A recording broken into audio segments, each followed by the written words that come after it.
Welcome back to the show. It's time to dive in. Let's get started. Happy Friday. What's up? Brian, my man, in the house. Already in here involved. Mr. Reed, I already said hello earlier while I was getting set up in here. It's good to have you guys back in here in the Dennis Herrera show. It's a special place. People that that have the common sense to get along with others will be just fine up in here. We like to have conversations with people, but we don't. I think everybody is like me. We don't have patience for stupidity. So when you come in here, just know this. If you don't like Trump, I get it. If you don't support Trump's policies, go ahead and put it in the chat and tell me why you don't support Trump's policies. Now, remember that with that same question, there is another question that I would ask you. So choose your comments wisely, okay? Now, with that being said, I have been looking into a lot of information. I've been listening to a bunch of different press conferences and hearings and this and that. And I got so much to do. And one day I just don't have enough time to do it all at once. And now I'm thinking about changing it up a little bit. We'll see how we're going to move along in here with things. But today I'm going to go ahead and hit as many things as I can. So there will be no open lines because the left just seem to waste my time. It's just not worth it. I don't think that people are getting the information that they need. They're not getting any type of constructive criticism. A lot of the people on the left, for some reason, they just want to be hateful. They just want to be, I don't know what the word is, but they seem to be like those people that were bullied. You know what I'm saying? And they're now that they have the power behind the keyboard, they want to be the bullies. As if somehow that gives them some sort of power. And, well, you and I both know, and I'm talking about the patriots and Americans that have the common sense. You and I, we both know. We don't have to prove anything to anybody. We know who we are. We know what we believe. And we know why we voted for President Trump. I didn't need somebody to convince me to vote for Trump. I actually know exactly why I vote for Trump. Every decision that I make, it's not just, I'm going to do this. No, I fight about it. I think about it, and I look at the options, at the results of things and the consequences that can come with it. Is it going to be hard? Is it going to be easy? I look at all those things. And when I make a decision, I acknowledge and I hold myself accountable. Hey, you knew that this was going to be bad, or hey, you already knew this was going to be great. And that's the way that I make my decision. So with that being said, if I ever, so here, chicken. Okay, listen. You have to know this. There are some trolls that have been trolling me for months, probably the whole year that I've been doing this, okay? Here is the thing, and this is very important for you to know. Whenever I speak, however I speak, it's not directed to you at all. You see what I'm saying? The problem is you insult yourselves. If somebody's talking out there, it's like, there's a bunch of morons out there, man, that do this and that. Why would I think they're talking about me? I wouldn't. So I can enjoy the conversation. But if you're guilty, as we say, if the shoe fits, you know what I'm saying? Now, with that being said, it is up to you how you want to react to things, okay? So I put a poll in there. If you support, do you support Trump's policies? If you do, I can tell, 65% support Trump's policies. Now, when I put questions like that, you have to give me the other side of the coin.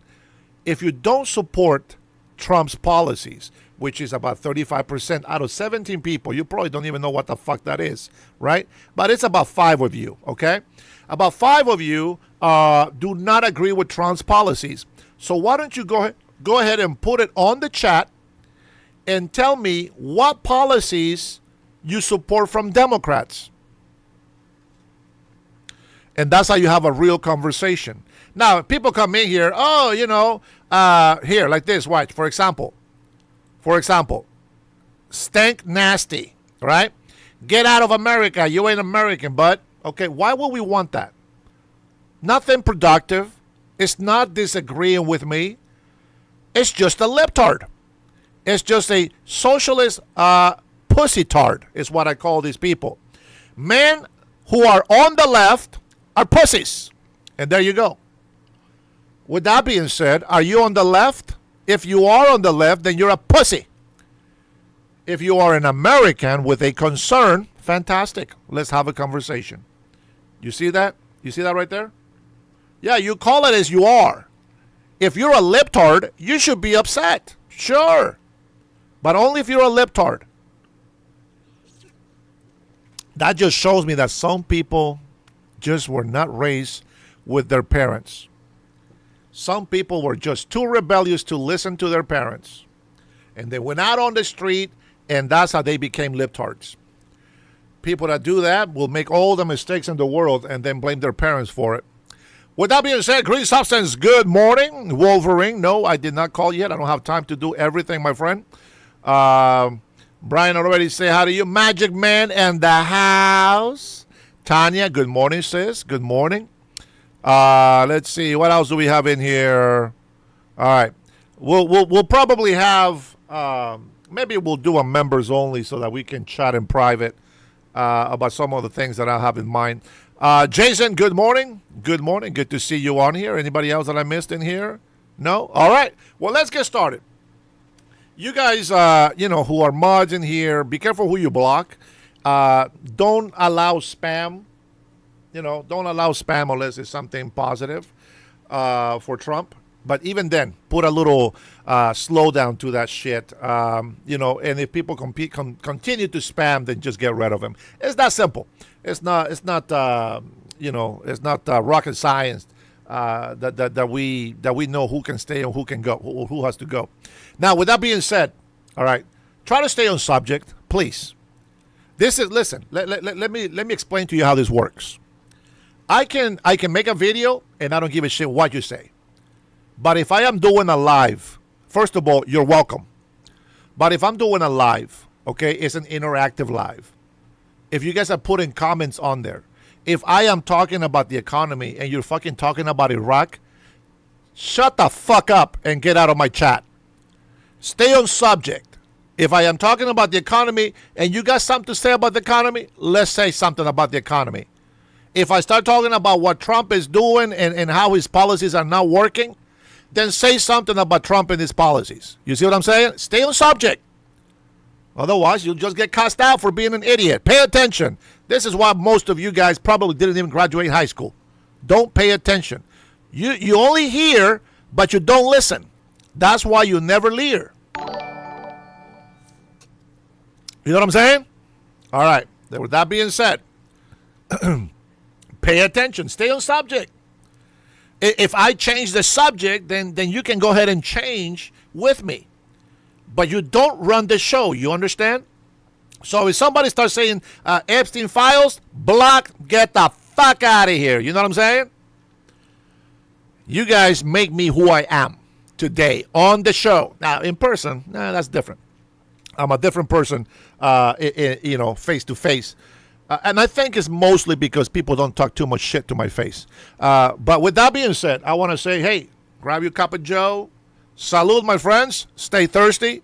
Tanjo in the house. Good morning, sis. Good morning. Good to see you. All right.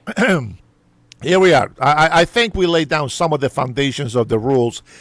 If somebody didn't get to be with us from the beginning, tough shit.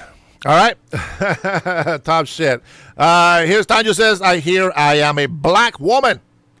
I was supposed to be the one complaining about Trump's policies, not working without paying attention. Hey, I am paying more attention than most of these damn liberals. See that? It's a hardworking black woman right there.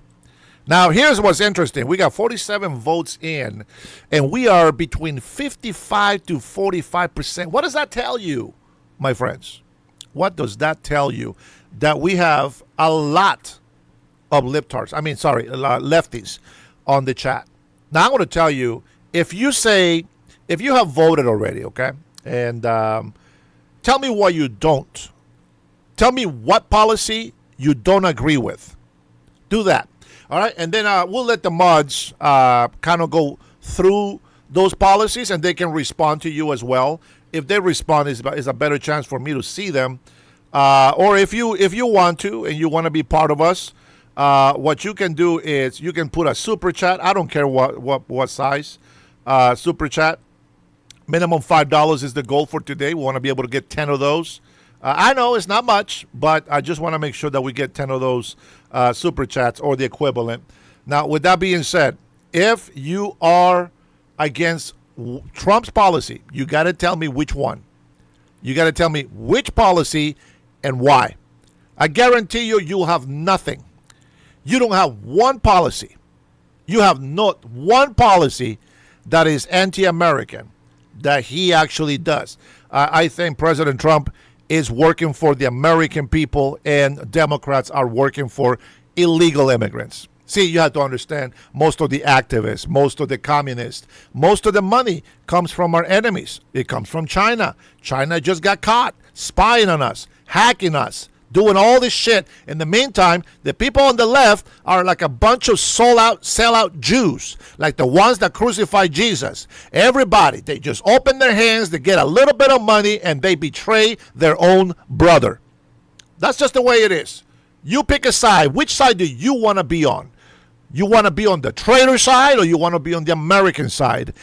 Where do you draw the line? Now, with that being said, you put a policy on there.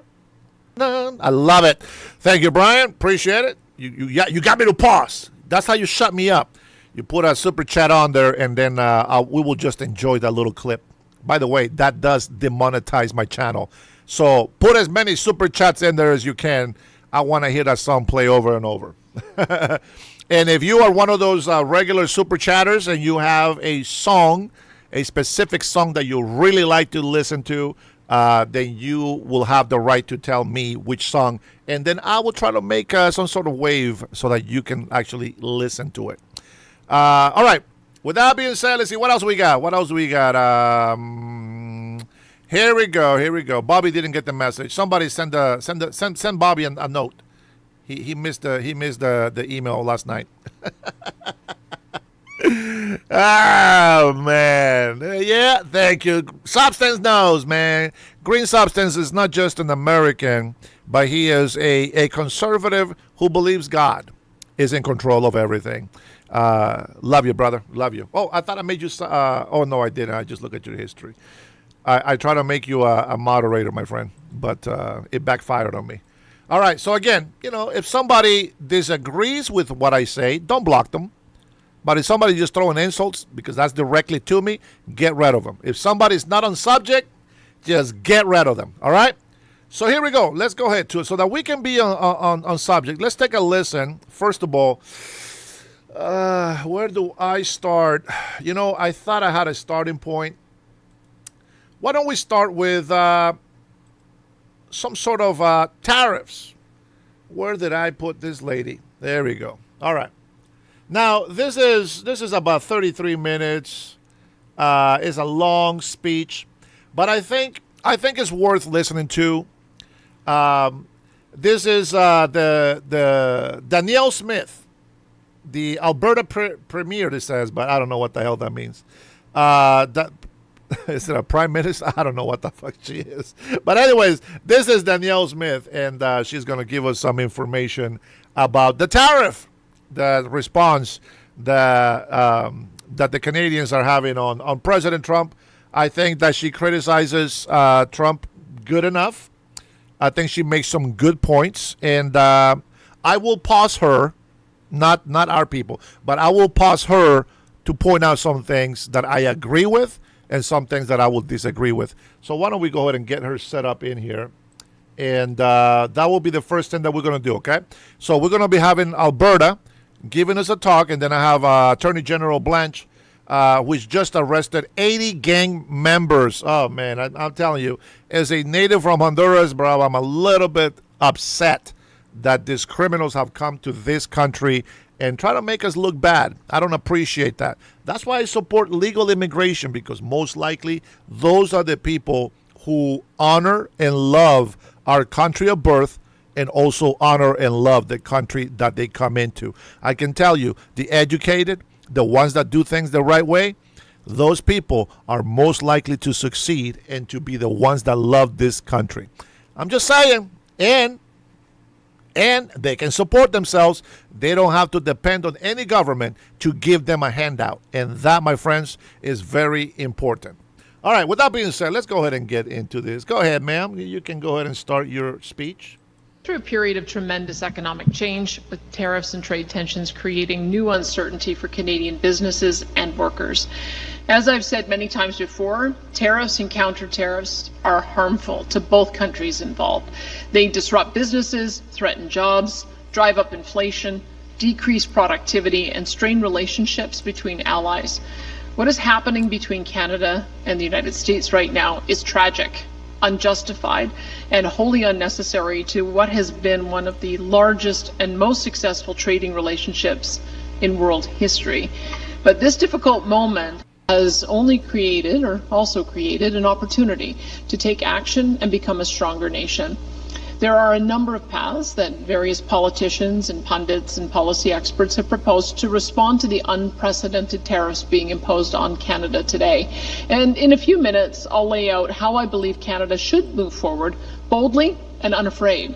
But first, I want to address the calls I've seen from some, including the NDP official opposition leader, to threaten export taxes or curtailment of Alberta's energy resources as a bargaining chip in this dispute.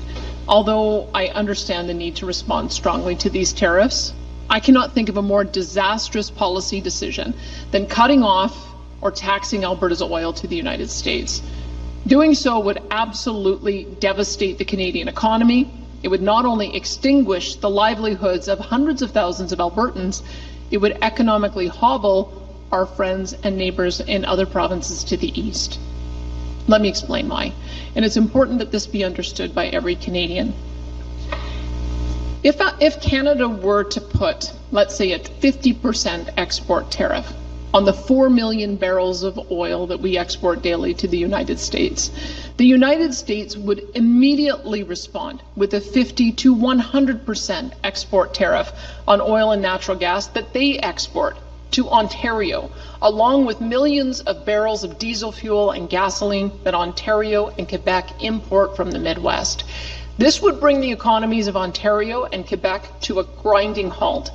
Meanwhile, all those refineries in the United States that currently use Alberta's heavy oil would start looking to Venezuela for replacement heavy oil and reverse the pipelines northward to get it to Midwest refineries. As a result, we would lose the United States as a customer entirely and likely forever. This would result in the loss of about 500,000 jobs at a minimum, mostly in Alberta, but also hundreds of thousands of jobs in Ontario and Quebec. And if we cut off our oil entirely, what then? The same results, but even worse. The United States would, of course, respond and cut off all gasoline and diesel from their refineries to Ontario and Quebec, right as we turn into fall and winter. And unlike Canada, the United States has strategic oil reserves that Canada does not. So although their gasoline prices will increase, they will be able to keep them at relatively manageable prices, just as they have done through the Iran war. And without strategic oil reserves, Canada has no way to supply Ontario and Quebec with the oil, natural gas, and fuels that they would need in a timely fashion. The Toronto Stock Exchange would nosedive, along with millions of Canadians' investments, particularly our seniors, and small and medium and large energy companies across Canada would shutter and lay off their employees, unable to find a market for their product. There is a better way forward. Make no mistake, the United States has betrayed a special trust between friends and allies. We were there for them during 9/11, Afghanistan, and fought alongside them as we led the charge at Juno Beach on D-Day. We have fought their fires and welcomed them with open arms. We have built one of the most successful integrated economies on earth and defended it through NORAD and NATO together. There is no excuse for their behavior right now. But I know this as well. The relationship between the American and Canadian people is far stronger and more resilient than any one president or administration. And the American people are not at all happy right now with the current U.S. tariff policies, especially against their closest friend and neighbor. We need to be wise, patient, careful, and deliberate to overcome the economic attacks our country is facing. So rather than making threats and promises we know we cannot keep, Canada should focus on what we can control and do. And we can do a lot. First, we must take care of the people and businesses that are being hurt by these tariffs for as long as it takes. And I'm pleased that the federal government has announced a package of relief measures yesterday that will do just that. Alberta will also work directly with small and medium-sized businesses and industry to understand the pressures they face and whether additional provincial measures are needed as well. I have implemented as well a cabinet committee co-chaired by my finance minister, Jason Nixon, and jobs, economy, trade and immigration minister, Joseph Scow. My ministers that have impacted industries in their files will also be a part of this committee, and we will be having our first inaugural meeting tomorrow. We will also be launching an online portal and concierge service so that businesses can share feedback with our government about the challenges that they're facing due to tariffs so that we can ensure that they are receiving the supports that they need. I'm also assembling a new business advisory committee, and we will be having our first meeting next week. And I'll be talking with Prime Minister Mark Carney about other ways that we can export more Alberta oil and natural gas to Eastern Canada. Time is our friend. We must give our people and our businesses the resources they need to survive and give the American people and their leaders the time they need to reverse these terrible policies after the November midterms. This means de-escalating and doubling down on diplomacy with members of the United States Congress and with governors in both parties to ensure that they understand how destructive these tariffs are for the American people and how we will be there to help as soon as the tariffs are reversed. Basically, it means being more Canadian.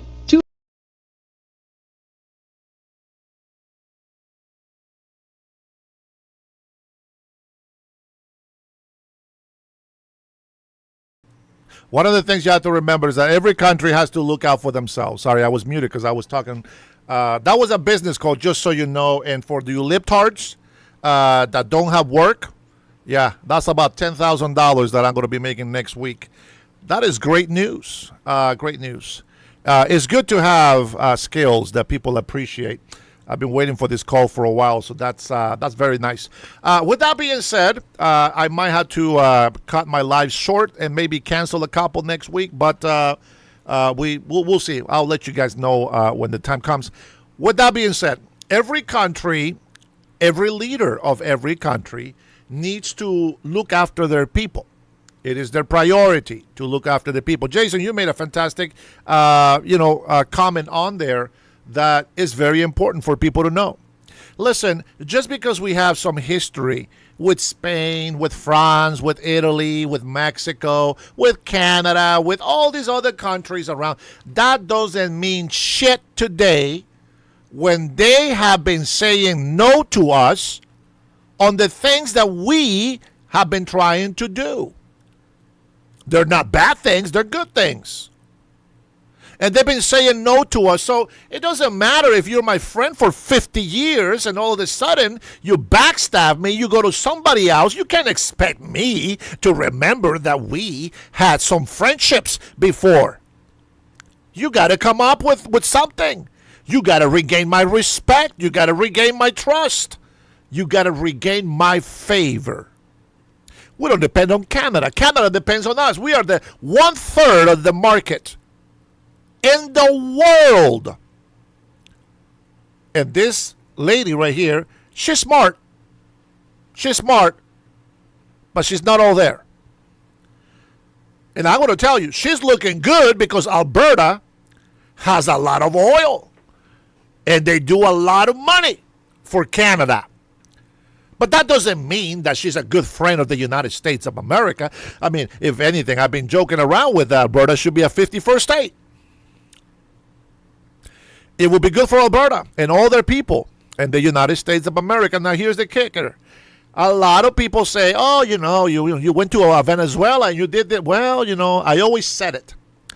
It is all strategic. Everything is strategic. You see, before we went to Venezuela, Maria Machado, who a lot of Venezuelans, over 8 million Venezuelans, left Venezuela. The socialist country, all of the socialists of America should get their ass back down to Venezuela so that they can live in a socialist country. Go for it. Move. Don't waste your time here. Don't waste your time here. Go to a country that is already socialist. I love that. Honduras, 51st state. It's too small. But Honduras can be an American territory. That's what Honduras can be. And then every Honduran they won't be citizens. They will just be nationals. But that would allow them to travel back and forth between Honduras and the United States of America. That would be perfect. Now, with that being said, in Venezuela, there's plenty of room for all the socialists that we have here in the United States of America. And with everybody that was trashing President Trump about what he was doing in Venezuela, well, check it out now.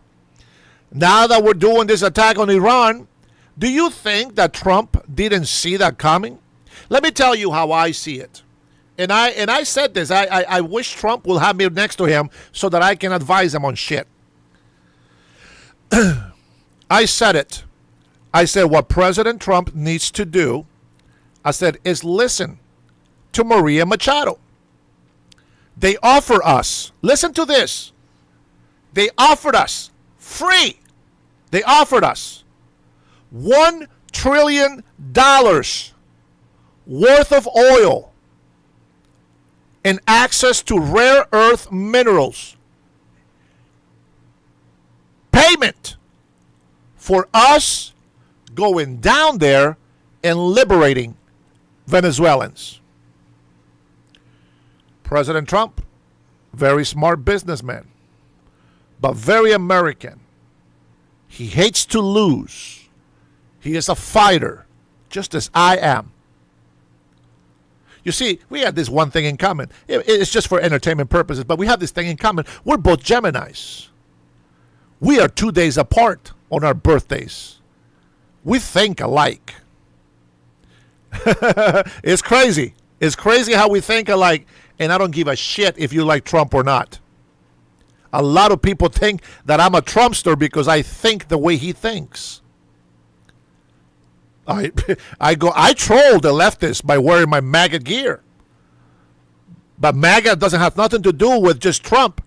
It has to do everything with the United States of America and putting American citizens first. Very low IQ people don't understand what I just said. But that's okay. This is why we are the ones leading this country. Why do I say we? Well, I voted for President Trump. That means I'm leading this country as well. Anyways, so now we have a dilemma. Okay, so do we put Maria Machado in office? No, we can't.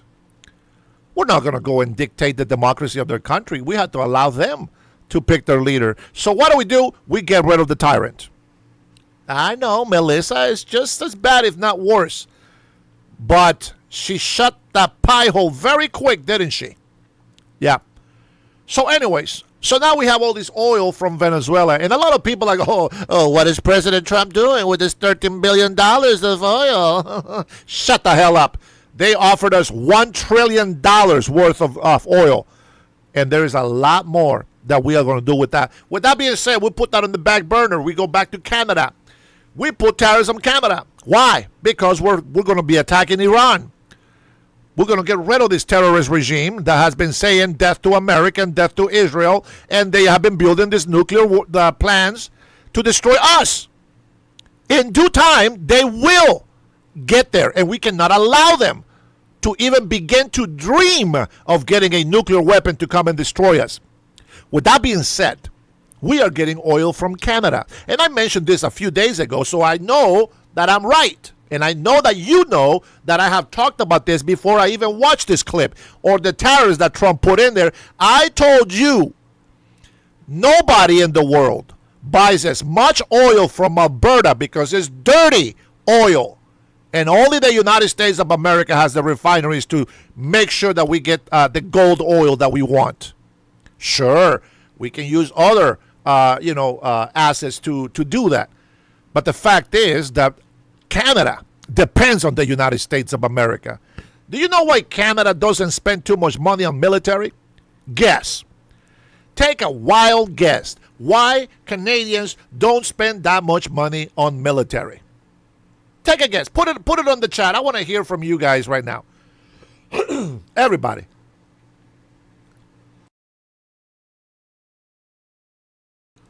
Why does Canada not need a military mighty force?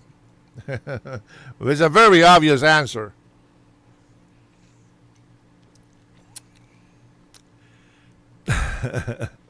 Hi, Sandra. How are you? Good to see you, sis. Oh, by the way, if you are a member of my channel, you will become a moderator. That's that simple, okay?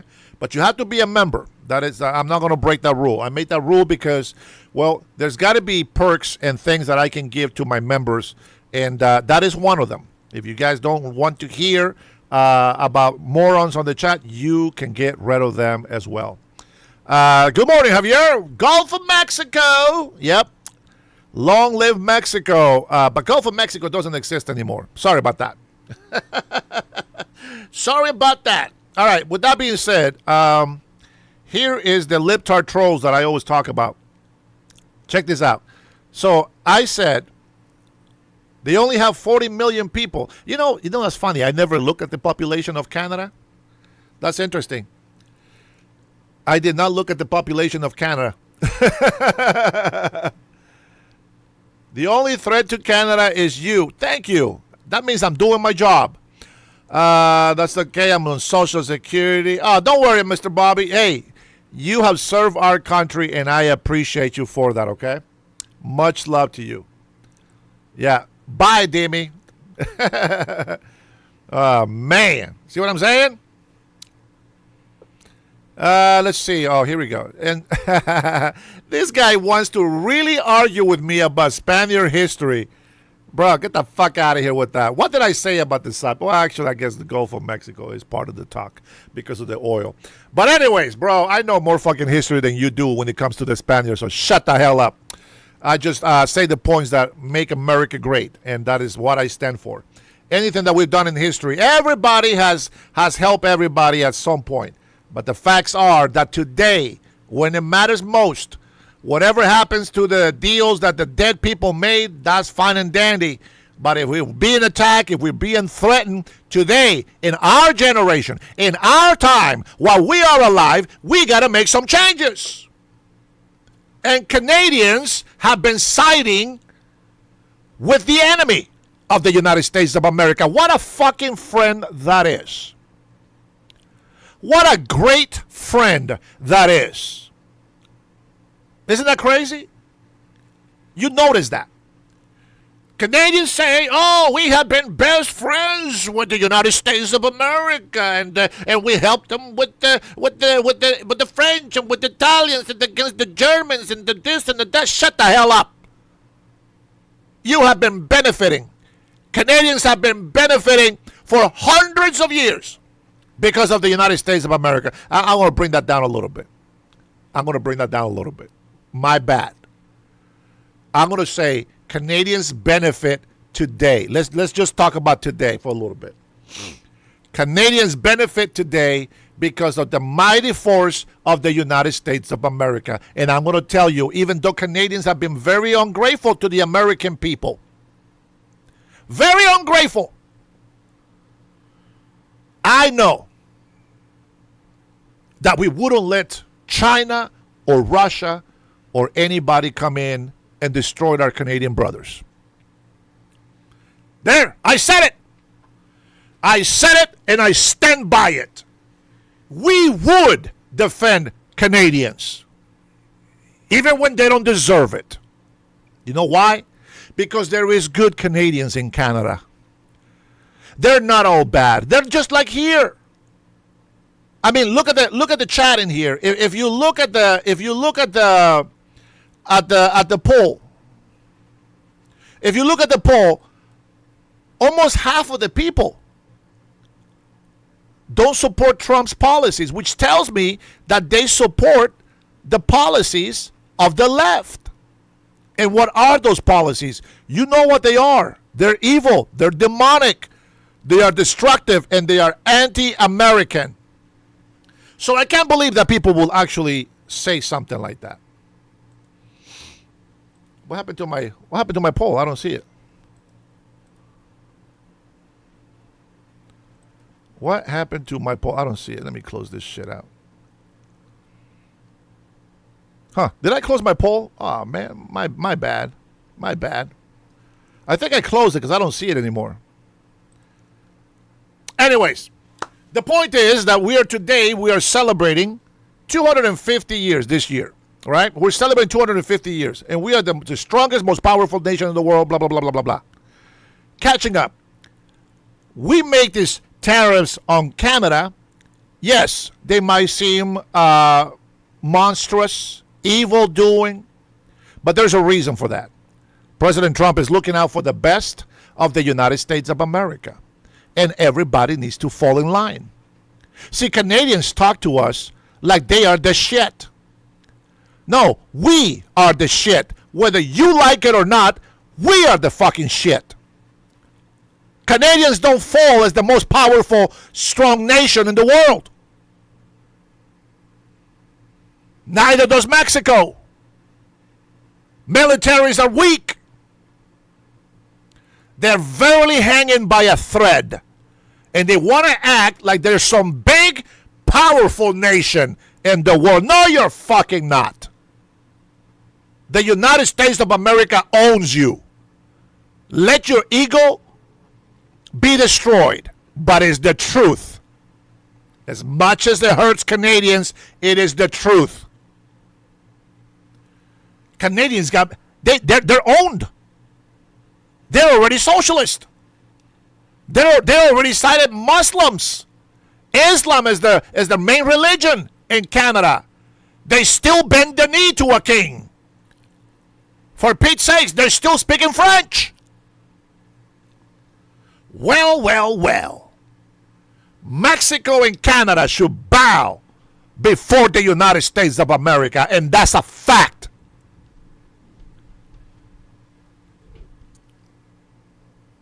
Oh, no, it hurts their egos. I know, I get it.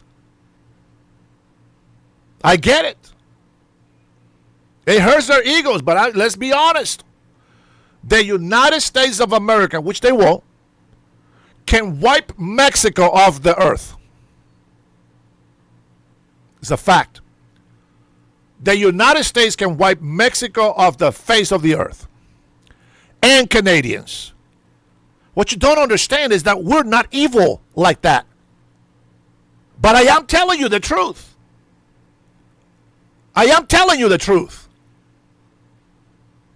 We can incinerate everybody in Mexico.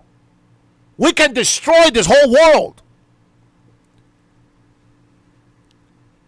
I am so grateful that God gave us a constitution. I am so grateful that God is in control of our country. Because the thoughts of men are evil, but the thoughts of God are merciful. And so everybody has a place. The Canadian Prime Minister will never be at the level of the United States of America's president. You understand? But as a friend, they can take their second place. Everybody makes fun of President Trump at the FIFA trophy. Oh, look at Trump. He thinks that this is his. Well, you know, there was the Canadian Prime Minister was right next to him. You didn't say shit about that. I didn't hear anything about it. All I heard was, there you go, brother. The American citizen gun owner could obliterate Canada or Mexico. No military needed. Bro, and that is a fact. That is a fact. But the reason why I say the United States military is because we don't need to put troops on the ground to destroy a country. We don't. We don't. And and this is one of the reasons why I talked about the economy yesterday, but nobody wanted to interact. Everybody just wanted to fight it. They want to fight it. They don't want to find the solution. They don't want to find why President Trump is doing what he's doing. They don't want to understand. They don't want to understand why we need to give more money to the military. They don't understand. We have a 7.4 annual budget, $7.4 trillion. More than half of that goes to social programs. 63% to Social Security. I get it. Our population has growth. I get it. Free healthcare for all adds another $4 trillion to the annual budget. Do you know what that means? Do you know what that means?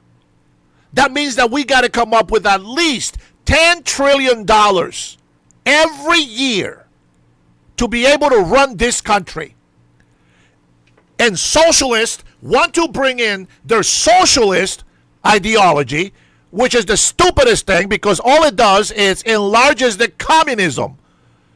Larger government, less people rights. It is that simple. I don't know why they can't see that. But I can. I can see it happening. I've seen it evolving in other countries. Like Canada.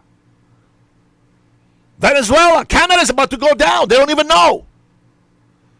Canada is cooked unless they change their ways. And we are cooked if we allowed us to become like Canada. Don't be complacent. Do not support anybody that says abolish the Constitution. Who says that? The DSA, Democrat Socialist of America. Abolish the police. The very same law enforcement that keep our crime rates down. Abolish ICE, the same federal government agency that repatriates citizens of other countries.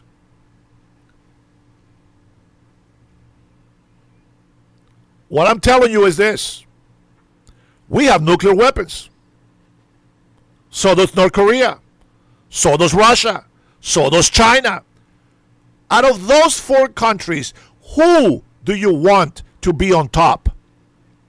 Do you want China to be on top? Continue to be a socialist Democrat. Do you want Russia to be on top? Continue to be a socialist Democrat. If you want North Korea to be on top, continue to be a socialist Democrat. Do you see what I'm saying? The road to perdition is very wide. Big tent, big road, big opening. But the road to life, to justice, to fairness is very narrow. And I will tell you, I chose to be an American citizen because I believe that the United States of America will be a country who, yes, is willing to fight to maintain order. But the United States of America is not an evil nation. We're not ruled by Muslims. We're not ruled by Sharia law. We're not ruled by Islam. We're not ruled by Satan. We are ruled by God Almighty, the God of Abraham, Isaac, and Jacob. You understand? The real God. Let's put our God to the test. I'm going to open up your eyes today. Muslims, I want you to understand this. If you are a Muslim and you're a good person, you better check yourself and check out of Islam. I'm telling you that right now. If you choose to be a supporter of Islam, then you fall into the category of bad people. You understand? So it's your choice. Your choice. With that being said, look how the Islam is destroying our country. Since you don't want to pay attention, you want to play stupid, you want to be ignorant about the facts, you want to hate Christians because we tell you to repent from your evil ways, Nobody's stoning you. Nobody's killing you. Nobody's oppressing your rights. Christians don't do that. Now, there's a lot of fake Christians out there that are going to hell. They worship Satan. They just use the title Christian, which this is why I don't like to use the title Christian. They want you to abort your babies. See, there was a racist group of white people who wanted black people to abort their babies. I want you to know something. They didn't want to be outbreed by the blacks. You can call it whatever you want. They didn't want to be outbreed by the blacks. Here is our scenario today. Today, blacks are the same as everybody else.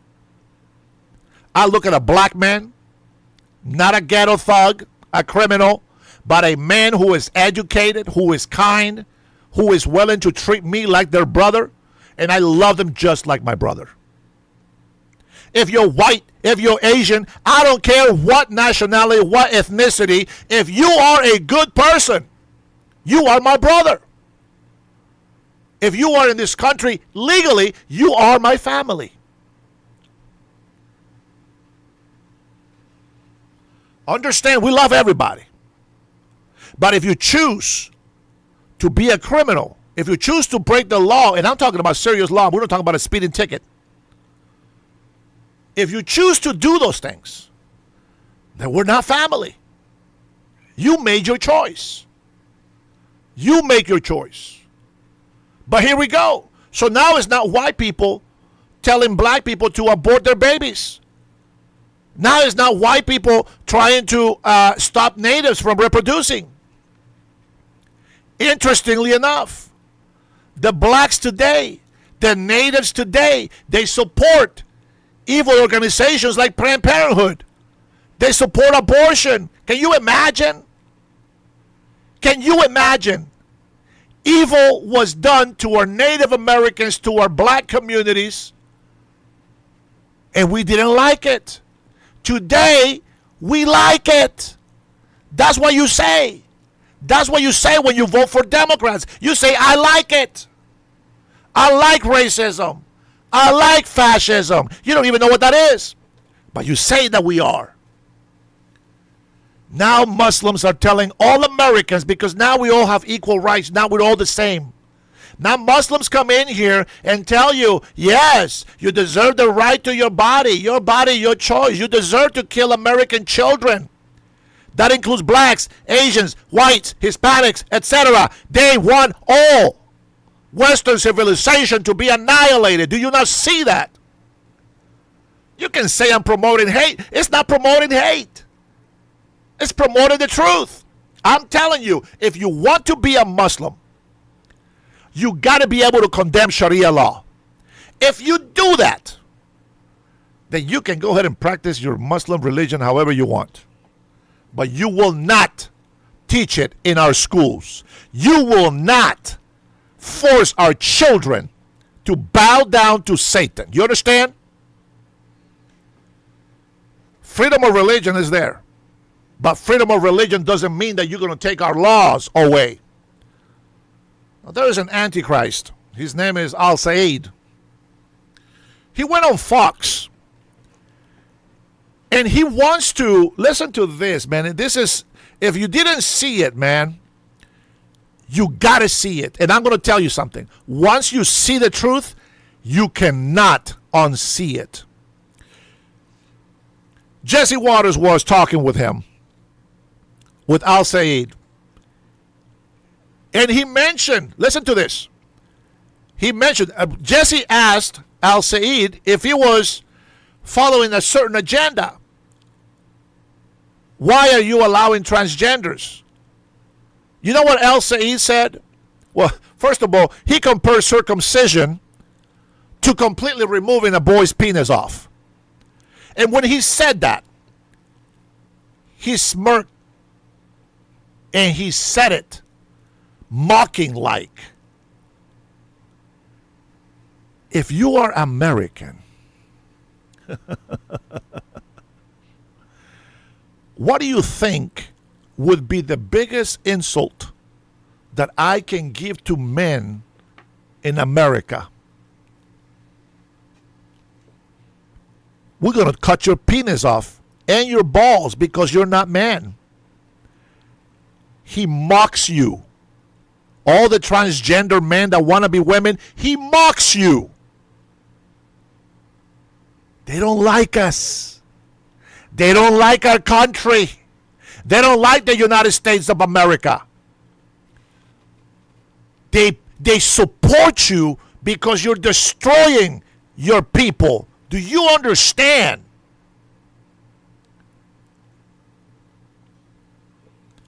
All men in America should cut their penis and their balls off. Yay, Muslims win.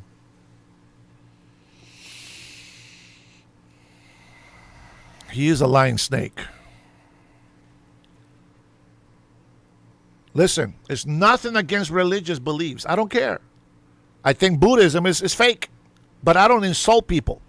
Let them. If they want to pray to a rock, let them. I'll worship who I want to worship. There is Satanist churches. Whatever. The spiritual battle is a spiritual battle. But everything that we have, you have to understand something. You, the American people, you guys have been so blessed. You have no idea how blessed we are. God inspired our forefathers and leaders afterwards to make the Constitution of the United States of America to protect the American people. And we have learned throughout history to make changes, to perfect it, to make it better. And after 250 years that we are now successful, the enemy comes into our government. It comes into our citizens. It comes into our cities, into our government. And they're trying to poison your mind. Today, more Americans hate the United States of America than 20 years ago. Imagine that. In 20 years, how many Muslims can I create? By today, 18 years old, at the age of 18, any citizen can vote. How many enemies, citizens could I make if I hate this country? It's not just Muslims. I'm sure it's Russians, the Chinese, Koreans. It's everybody. Everybody's raping the Constitution. All of our enemies are making American citizens. Let that sink in for a little bit. Let that sink in. Every single enemy of the United States of America throughout the world can just come into our country and reproduce like fucking rabbits just so that they can take this country down. So again, I'll say to you today, if you don't stand with us, you are against America. If you don't stand with us, you are standing with our enemies from within and without. Every time the Democrats open their mouth, you know what I hate? Them insulting us, American citizens, shutting down the government, punishing American citizens for the hate of one man. Well, I say, fuck them. They're not here to punish us so that they can punish somebody they don't like and their political affiliations. They are here supposedly to serve the American people. How can you not see that? You wonder why I get upset? Because I love this country. I give a damn. I give a damn about this country. Those who don't give a damn, doesn't matter what happens. Oh, shit, we just lost 100 citizens. It's okay, we'll make more. You don't care.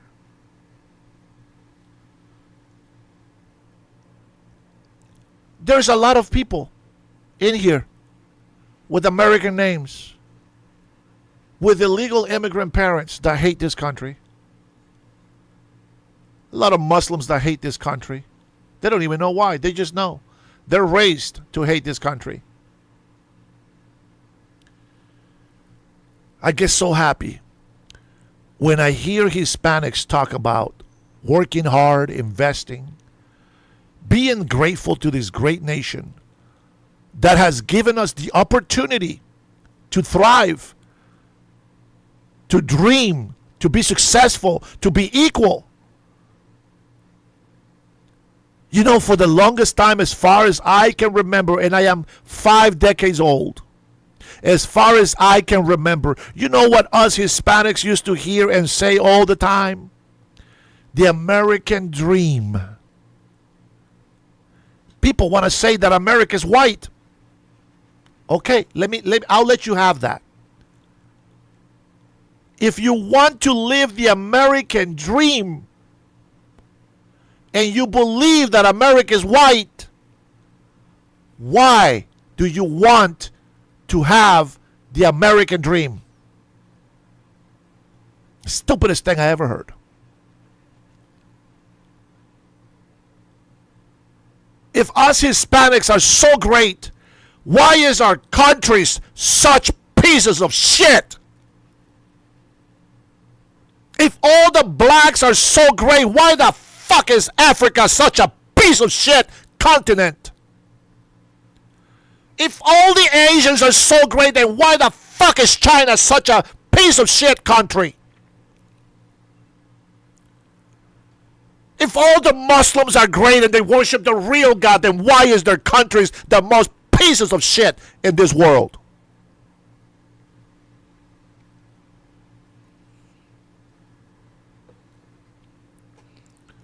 The American dream. Everybody wants to live the American dream. And when they come here, they don't assimilate. They bring their stupidity from their countries. Granted, we got white trash. We got our own criminals. We got corrupted people here as well. But the American dream. Univision goes out and insults the white people. Is that right? Wait a minute. All I hear is black people build this country. Well, Africa still looks like shit to me. Shouldn't you go back to Africa? Hispanics built this country. Well, Hispanic countries look like shit to me. Why don't you go build those up?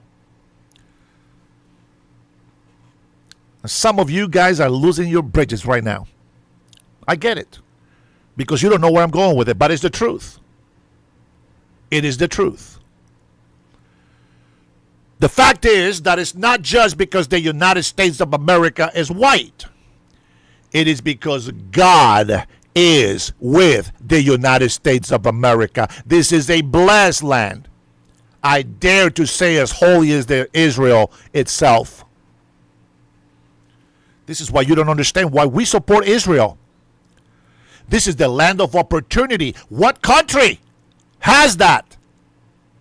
Huh? The whole world wants to migrate here. Why? Because this is the land of opportunity. A capitalist economy. A constitution. We are a constitutional republic. First and foremost. And that constitution was inspired by God himself. Through Christians and Jews. Weak man. Flawed man. Not the wisest. But it is an attestment that my God is real. It is an attestment that the God of Abraham, Isaac, and Jacob is the only one true God who uses men like you and like me to do his will. You know what we don't do? We don't kill people if they don't want to be Christians. We don't kill gays just because they're gays. We don't do that. El Sayed tried to compare Christianity with his Muslim Sharia law. Let's take a look, shall we? El Sayed, a Muslim American, he calls himself American Muslim. Muslim is not a nationality, number one. The canon law, which is the Christian law, the canon law is the internal legal system of the Catholic Church, while Sharia law is a broad framework of religious and moral guidance for Muslims. Both are forms of religious law, but they have very different scopes and rules. I'd like to dig into information. The canon law is the official rule book used to run the Catholic Church. It covers church property, church jobs, worship services, and sacraments. It applies only to members of the Catholic Church who choose to follow it. It has no legal power. No legal power in secular or government courts. Do you understand what I just said? Catholics must still obey the civil laws of the countries that they live in. Sharia law. Sharia means the path or the moral will of God in Islam. Which God? Not my merciful, not my God, not the one that sent his only begotten Son to come and die so that we can have a chance to repent of our sins and evil ways and find our way back to our Father so that we may have a relationship, so that we may become victors, not victims. It covers personal faith, daily prayers. That sounds very nice, right? Daily prayers sounds very nice. You know what those daily prayers include? Death to America. Charity? Sure. Charity is how you convince the gullible, the very needy, by giving them a piece of bread and some clothing. You convince them your religion is true. Taqiyya. Not tequila. Taqiyya. A lie. It's an ethics and community life, they say. Sharia is based on holy texts like the Quran. Scholars use human reasoning called the jurisprudence to interpret this text. How Sharia is used varies by country. In some Muslim majority nations, parts of the influence national laws or family courts. In secular nations, it is only practiced voluntarily by individuals for personal faith. They have been trying to pass Sharia law in Europe. They want to pass Sharia law here in America. And you think that's something nice? Let's ask, what is Sharia law?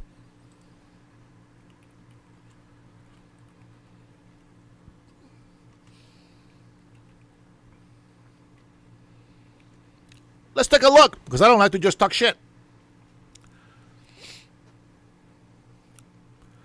Sharia law is a comprehensive system of divine guidance and legal principles derived from the Quran and the Sunnah, the traditions of the Prophet Muhammad, who was a pedophile. It serves as a moral, spiritual, and practical blueprint governing every aspect of a Muslim's life, from personal rituals to broad civil and criminal matters. We are not governed by Muslim or Islam or Sharia law. You understand? We have laws in this country that were put in place for us. Well, I got a Quran, but I ain't got time to go look through all this shit. If you disagree with me, prove me wrong. Prove me wrong. You can use Google. Go Google it.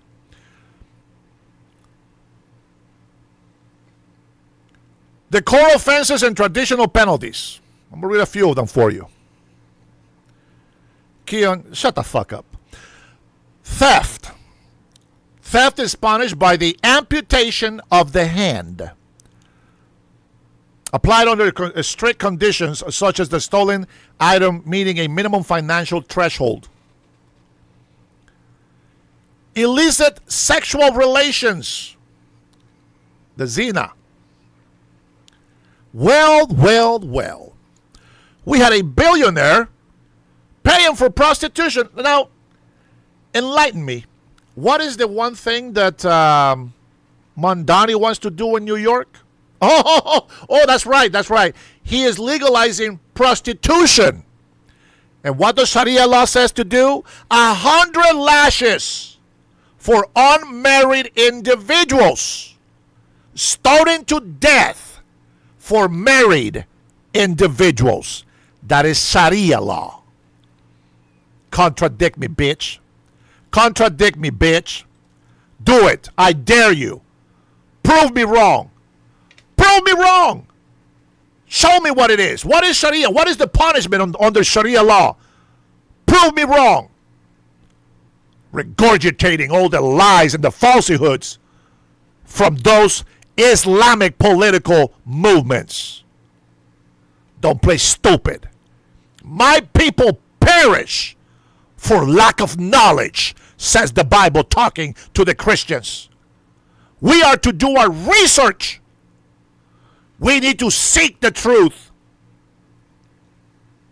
It should anger you. It should anger you enough to protect this country. Should anger you enough to be grateful for the freedoms and the rights that you do have today. A false accusation. Oh, I would love to implement this on every single libtard. 80 lashes for falsely accusing someone of adultery without proof. How many leftists, including this piece of shit Keon on the chat, come in here raising falsehoods, making false statements, false accusations against our president? 80 lashes. Oh, man, I don't know. Maybe I should support Sharia law. A man of integrity and honesty, such as myself, will never be punished. Highway robbery, execution, crucifixion, or amputation of hands and feet, depending on whether murder or property damage occurred. Drinking. 40 to 80 lashes under Sharia law. Well, I guess my Mexican friends they're not going to be living here in America. Because my compadres, they love them tequila. They love them Modelo Negros. I love that. Modelo Negros.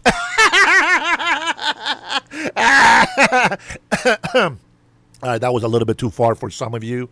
But Negros, it just means black. Oh, man, I love my job, bro.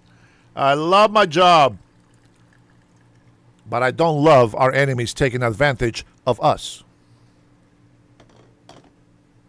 I know. Narcissistic. Yeah. I can be narcissistic.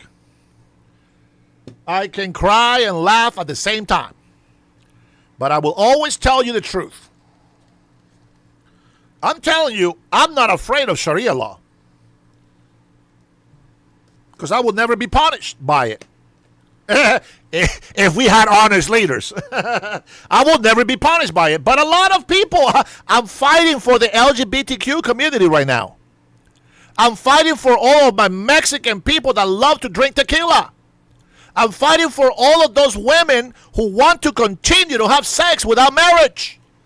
I'm fighting for every American citizen who is sinning and living an immoral life today. Sharia law. Maybe I should support it. Here is the big kicker. Apostasy. The Rida. Capital punishment.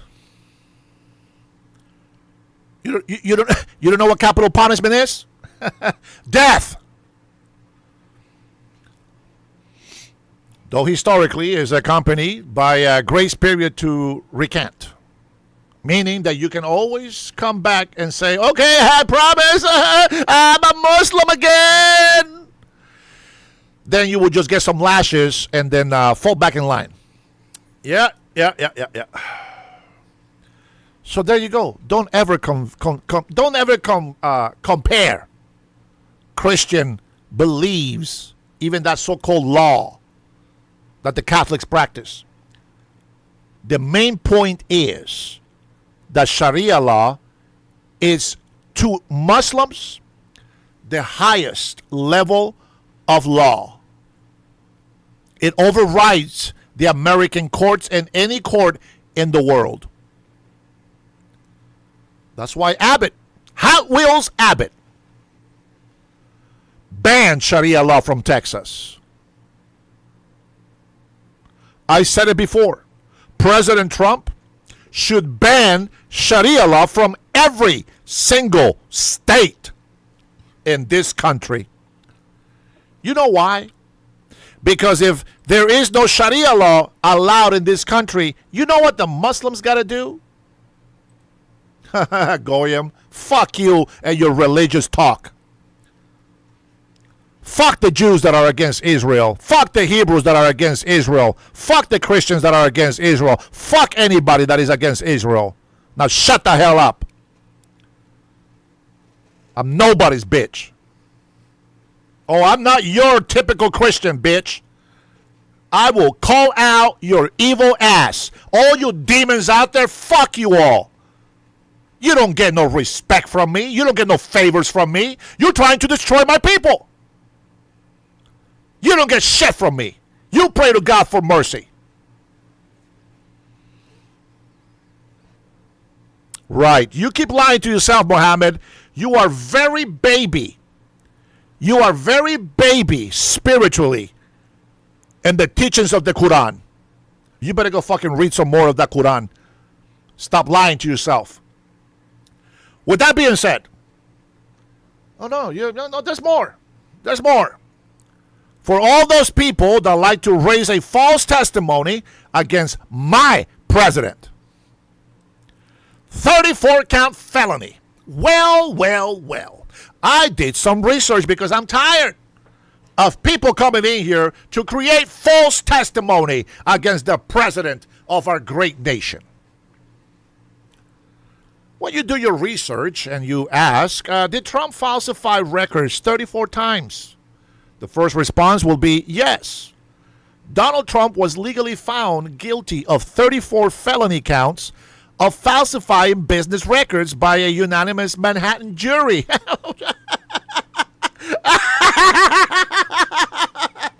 When I read that, I was like, oh shit, that's some serious stuff. But then I did some digging. Oh man, this is why the Bible tells you to do your research, man.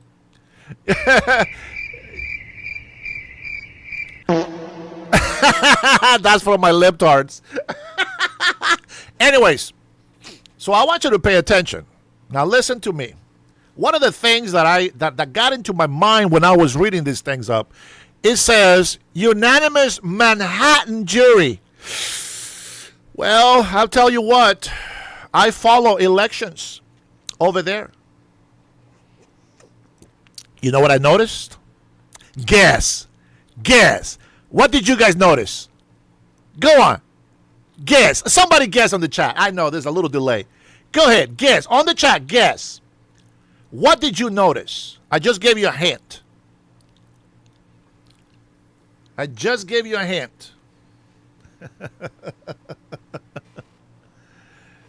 You know what it is? No? Nothing? Come on. Don't be naive.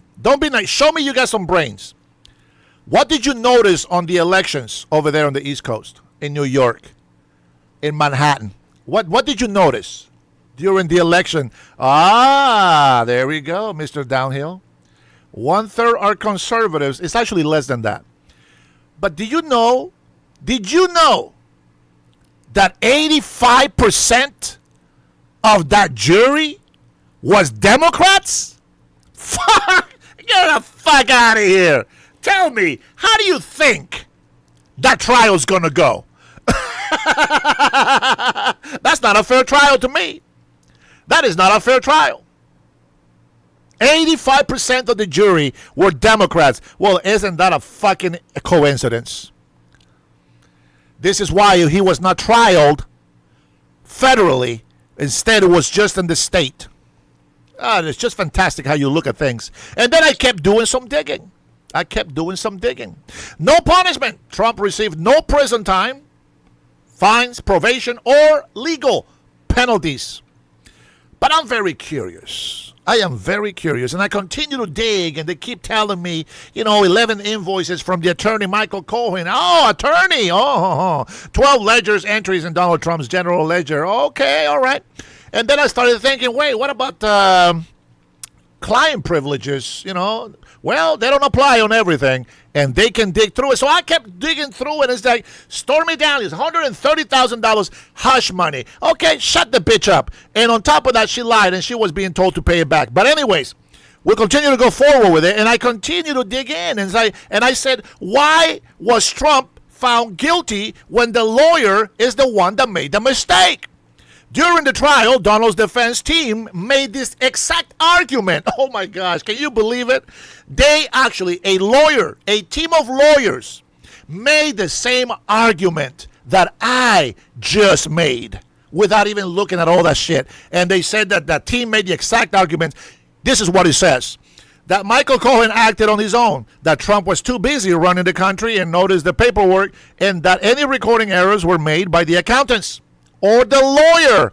Well. To me, that tells me that the guy is innocent. But wait, in this particular state, any crime committed by the lawyer or the accountant or anybody who is representing their client also makes their client guilty. And I don't know about you, but in my book, that is bullshit. That is bullshit. President Trump was set up on that trial from the beginning. They set him up to put him behind bars so that they can get him off the ballot because they knew that Trump was going to kick their ass again. Pencil neck, Mr. Sharpie, shift to shift, so confident that the Democrats have President Trump dug in deep in doo-doo. He was so sure. Oh, they offered him a very high position in government, which he didn't get because he's a fucking full of shit douchebag. They made up false accusations against President Trump. And I'm going to tell you something right now. All these fucking thieves, liars, fraudsters, scammers, all of these corrupted politician Democrats should be in jail right now. And then, wait a minute. You said, Dennis, wait a minute. You want to weaponize the government like a motherfucker? Hell yeah, I want to weaponize the government. They did it to Trump twice. They've been doing it for 10 years. They are still, after 10 years, they are saying that they are going to weaponize the government to put every Republican in jail. Isn't that a fucking coincidence? Isn't that something to be questioned? Doesn't that fucking make your blood boil? Doesn't it make you question the integrity of those accusers? Doesn't it make you question somewhere in there in your morality, if you have any left? Doesn't any instinct, if you have any? Doesn't your critical thinking, analytical ways, if you have any? Doesn't your common sense, if you have any, tell you that every single Democrat politician should not be trusted or believed ever again? What I'm going to tell you, if you keep voting for Democrats, I'm going to give the benefit of doubt that less than 10% of the leftist Americans are retarded, like the zinc roofer. I'm going to say less than 10%. And then what I'm going to say is that the rest of the people who are voting against the United States are sons and daughters of our enemies. Maybe another 5% of mental issues. But that's what I believe. I believe that right now we still have power because the American spirit, the people who are true American citizen patriots of this country, have been reproducing enough to still stay in power. But I can tell you right now, two things are happening. Two mistakes that we are making in our country. We are creating a new socialist Democrat party who is going to destroy all of the wealth of our country. They will take away the rights of the American citizens. They will put communism in, and I'm going to tell you something. Once you have the military and the laws change to allow the government to take over your business, you are fucked. One big mistake. We are going to destroy our economy. Number two, continue to cut off the peepees and continue to make transgenders. Continue to support abortion. Continue to be gay and not reproducing. And I guarantee you that Muslims will outbreed you. 100%. 100%. There ain't shit that you can do. Let me tell you right now.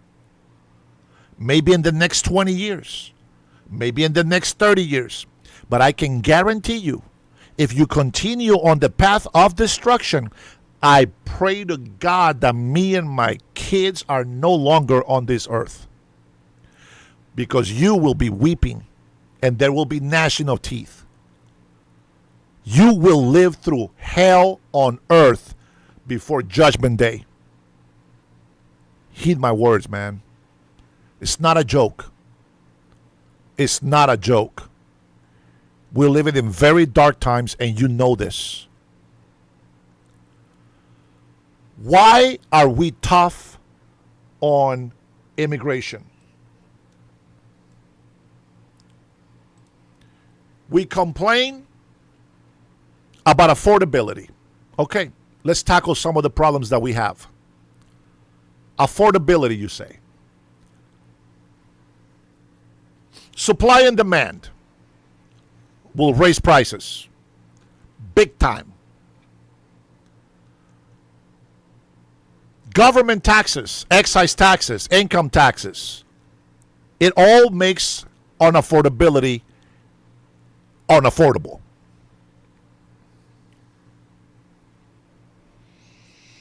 Millions of unaccounted for illegal immigrants do not help our economy. Sure, they pay taxes. Sure, they work and they pay rent. They're taking housing away from other people that should be in this country. They're taking jobs away from other people that should be making that money. They're sending a lot of their money to their countries of origin as remittances. It's not helping the American people. It's not putting more money into the Social Security. It's not putting more money into healthcare. It's not putting money more into welfare. It's not doing none of those shits. So we got to take care of it. That's why we have ICE. We got a lot of criminal, illegal immigrants in this country. Drug dealers, rapists, violent gangbangers. We have enough of that shit in this country. And quite frankly, I don't know why. They haven't been eradicated. Oh no, I do know why. Human rights activists, dumb-ass fucking socialists, white people, and everybody else that follows them. That is the problem. Human rights for fucking criminals. Isn't that fucking something? I was raised in a time where they told me that if I became a criminal, I would lose my rights. Now we live in an era where the prisoners have rights. They get television. They get a mattress. They get 3 meals. They get showers.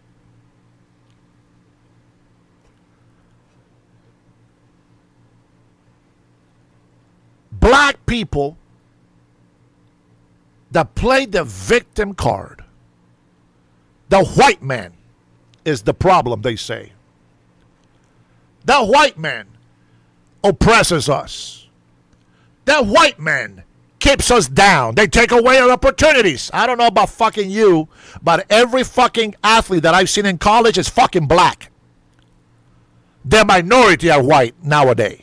Basketball, football, they're all fucking black. Affirmative action have kept them dumb, but made them rich. That's fantastic. But they're still dumb. Like LeBron James.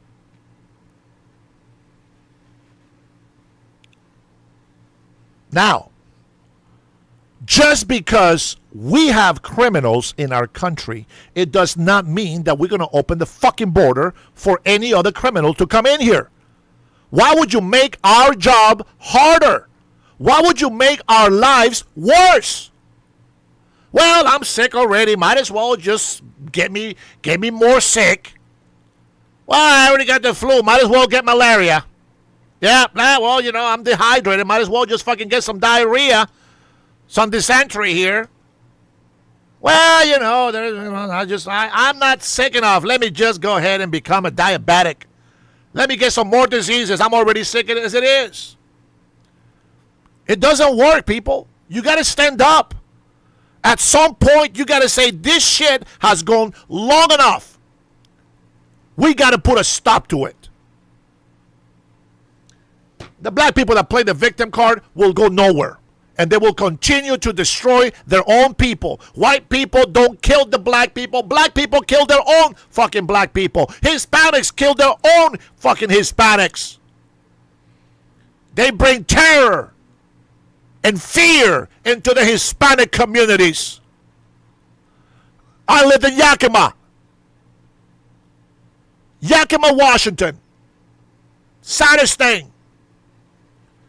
A Mexican family, husband and wife with 2 beautiful little girls, eating some ice cream at a corner shop.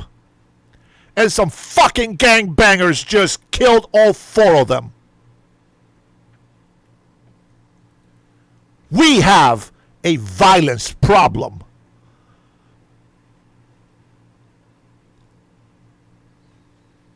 It's not a gun problem. It's a violence problem.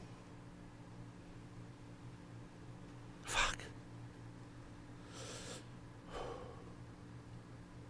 I remember watching those little girls. Fuck. Fuck. How can somebody not have any feelings for that shit?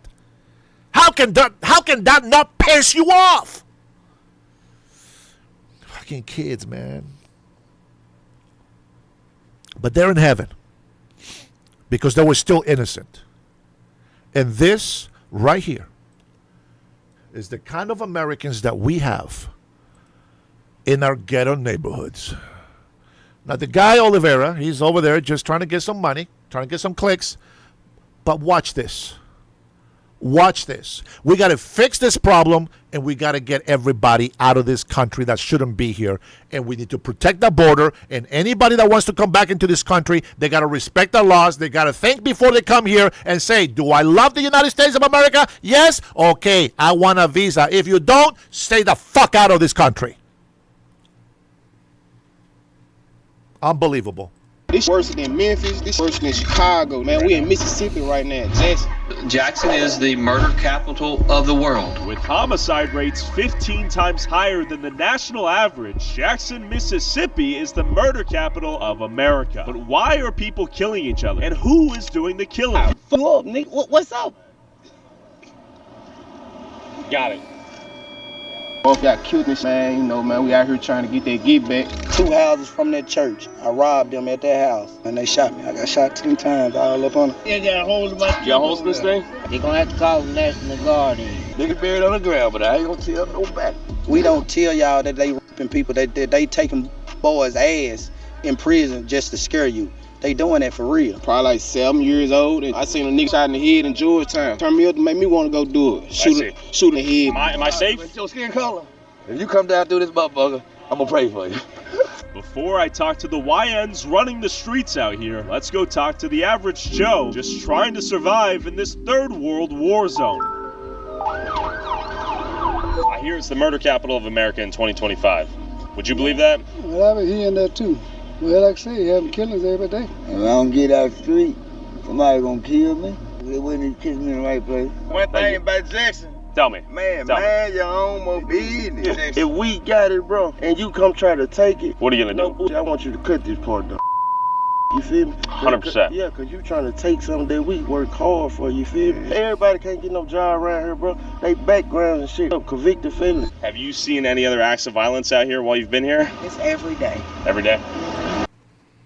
But they vote for Democrats. Did you hear what he said? They will kill somebody that comes in there and sell drugs because they work hard for it. And socialists want to take the wealth from the rich. Socialists want to tax the shit out of you, the American people. That doesn't piss you off? Is that the white men? Is that the white men doing that? No. But they sure as hell hate the white men. And the only white men that are violent like them are the ones that are trying to act ghetto black like them. It is crazy. I don't know what the hell world you guys live in, but I pay attention. I pay attention. We all answer in the end. I'll tell you that right now. We all will. But until then, we have to be the people that speak the truth. We got to stand up. We got to be able to say it without fear. Many people stay down because of fear. You can't do that. You don't have to comment. Just get the fuck off my chat, pussy ass. Get the fuck out of here. You don't have to comment. Just leave. Now, there's people fucking ridiculous. We're talking about taking away violence from our country. And these fucking idiots come in here and just start talking shit. Like, wow, give me some solution. Tell me something I don't know. You see what I'm saying? It's not having to put up with it, brother. I appreciate your concern. It's not having to put up with it. It's just, it's so much better to see black folks who just want to barbecue. Just want to go swimming together. You know what I'm saying? It's so good to see everybody just hanging out, having a good time. Nobody trying to prove that white is better, black is better, Hispanic is better. Who gives a shit?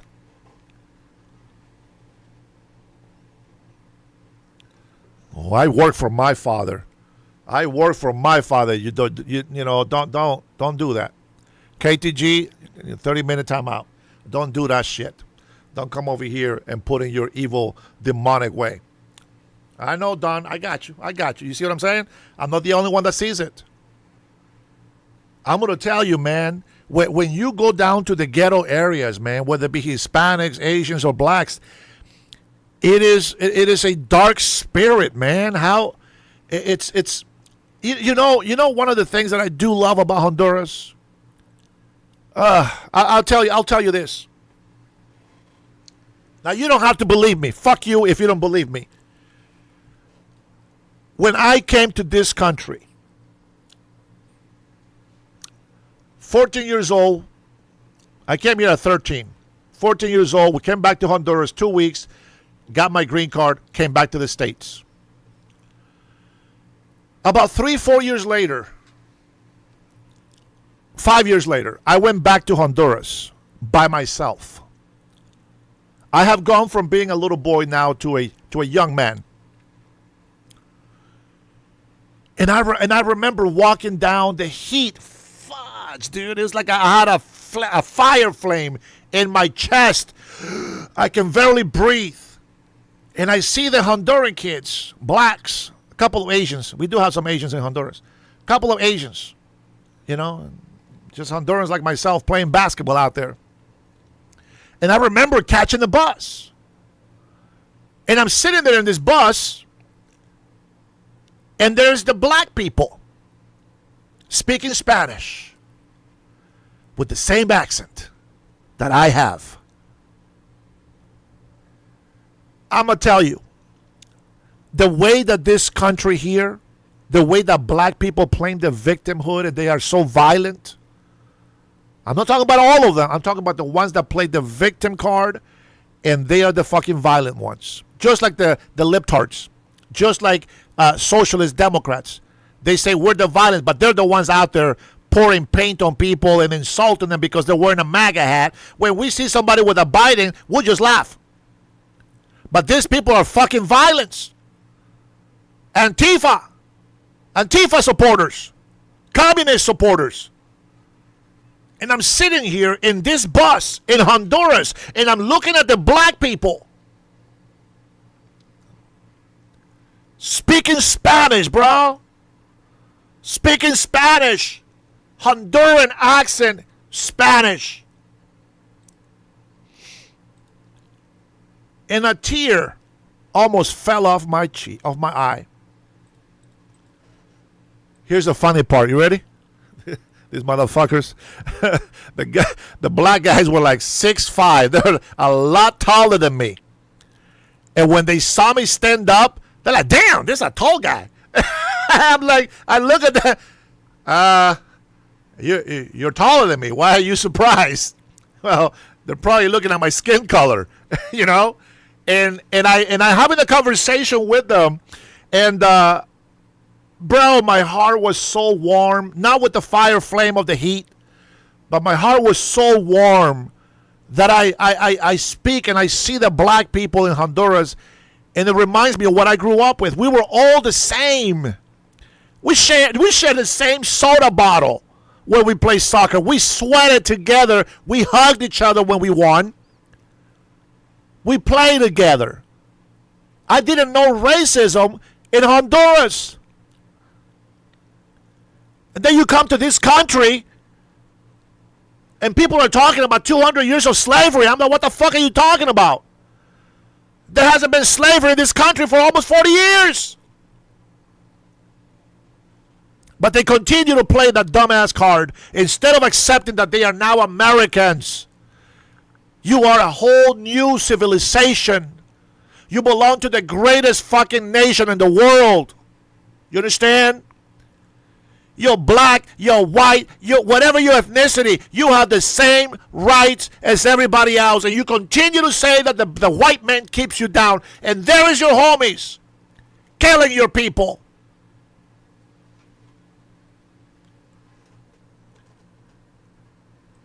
You can't cure stupid.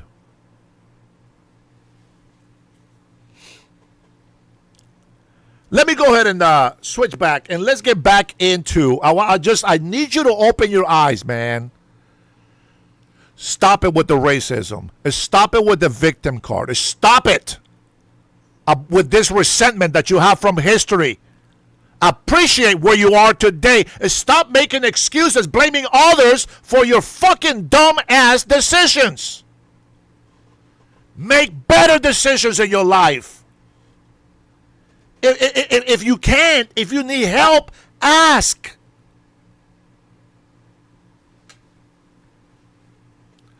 We love you. If you're an American citizen and you're a resident and you love this country, we love you. We love the visitors. But we don't love fucking ungrateful people.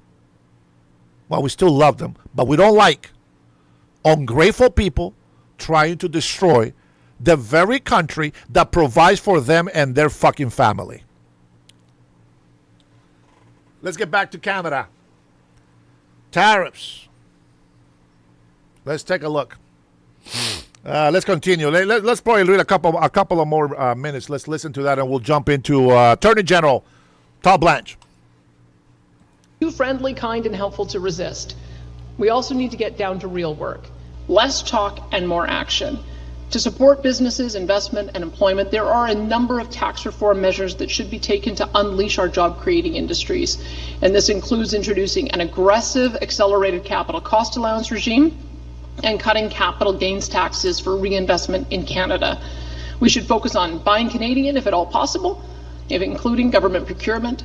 We must break down interprovincial trade barriers. As a start, I'm calling on all premiers to agree immediately to an equal markup nationwide on all Canadian alcohol products on our shelves.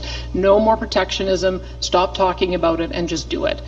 And further, we must continue to strengthen international relationships with trading partners to open new markets for Canadian products. And no, we should never allow any country to tell us who we can and cannot trade with. And of course, we should approve the pipeline to the West Coast immediately and start construction as soon as possible. The timelines need to be moved up. This project is integral in reaching more markets for our oil and to Canada's economic independence. My fellow Albertans and Canadians, Canada will not win this battle through brute force. We will win it through being smarter, more strategic, more agile, and using our reputation and relationship with the American people to have these tariffs reversed. That is how we win. And now I'd be happy to take your questions. Thank you. We'll now go to our Q&A. We'll get to as many questions as we can. We'll start here in the room and then make our way to the phones. We'll go to our first at the mic. Just remember to state your name and outlet before your question. Yeah, I'm Eagle Anderson with CBC Grand Prairie. For my question, the opposition and some other Federalist folks are calling for you to either postpone or cancel the referendum, considering remaining in Canada or holding a binding referendum on separation. They're saying that it creates a perception of a weak link in national unity that the Trump administration could potentially exploit during a trade war. What risk do you think there is to holding such a referendum at a delicate time for Canadian sovereignty? Well, it's a separate process. We have citizen initiative law, which means that if our citizens ask through a petition to have enough of their fellow citizens put a question on the ballot, that we do that because that's our legislation. 400,000 people asked for a vote to remain, 300,000 people asked for a vote to leave, and so the question on the ballot gives an option to remain or an option to start the legal process for a binding referendum. I think this is an important time for us to be looking at the benefits that come from being a part of Canada. That's what I've been advocating. It's why I'm voting to remain. We still have some issues, of course, in resolving with our federal government on a range of fronts, but I can say that I feel like we have a real momentum in our country now working together, and I hope to persuade as many people as possible to vote with me. Okay. Any follow-up? No. Good. Awesome. Well, then we're going to head over to the phones. Operator, are you able to put through our first caller? Your first question comes from Jean Emmanuel Fortier of Radio Canada. Your line is already open. Bonjour, Premier. Thanks for taking our questions today. So, then, Premier, if the consequences of curtailing or tariffing oil and gas exports is so bad for Canada, so bad for Alberta, significant harm that would destroy provinces and the country's economy, why do you think that people like Doug Ford and others are floating the idea? Thank you. Well, I think it's one of those things emotionally that probably feels good to say, to just stick it to them. But I think we have to, I think I pretty clearly articulated that when you take an action, you have to expect an equal and opposite and probably even more forceful reaction. And so I would just encourage people to play it forward a couple of steps as I have and ask themselves, do we really want this outcome? Do we really want an outcome where the Toronto Pearson Airport no longer has aviation fuel so people can't fly? Do we really want people to be in their homes working from home because there is no diesel or gasoline to get them to work? Do we really want that kind of outcome when we know we have an affordability crisis in Eastern Canada? I certainly don't. And so that's why I would say there are better things that we can do. Let's learn how to trade more with each other. Let's work together on getting more Canadian oil and natural gas to Eastern Canada so that we can ensure that they do have true energy security. And let's work at getting our product to market in new markets so that we have a diversified trade base. So those are the things that I think we can work on constructively, and those are the things I hope we can do together.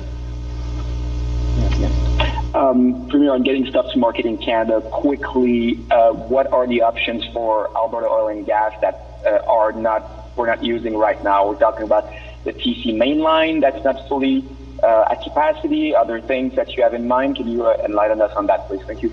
Yeah, well, I was talking to a tugboat operator when I was in Quebec City, and they mentioned that we already have crude oil from Montreal, from Alberta, going up to Quebec City to be refined. So we already have the ability to take tankers at the end of Line 9 up into Quebec City. So why can't we take them up and over to the Irving refinery? And so I've been in discussions with the Irving refinery to see if we could have a pilot project to see if we might be able to do just that. And I've also asked the Prime Minister if he could give us some flexibility. One of the barriers, and Tony Wakeham from Newfoundland and Labrador has discovered the same thing, is that we're not able to pick up Canadian oil from a Canadian port and transfer it to another Canadian port because we don't have Aframax ships that have Canadian flags. Maybe we need to have an emergency order that allows for us to use any flag ships to be able to do that work. So not only me, but also my friend Tony Wakeham is able to get our Canadian oil into the refinery at St. John.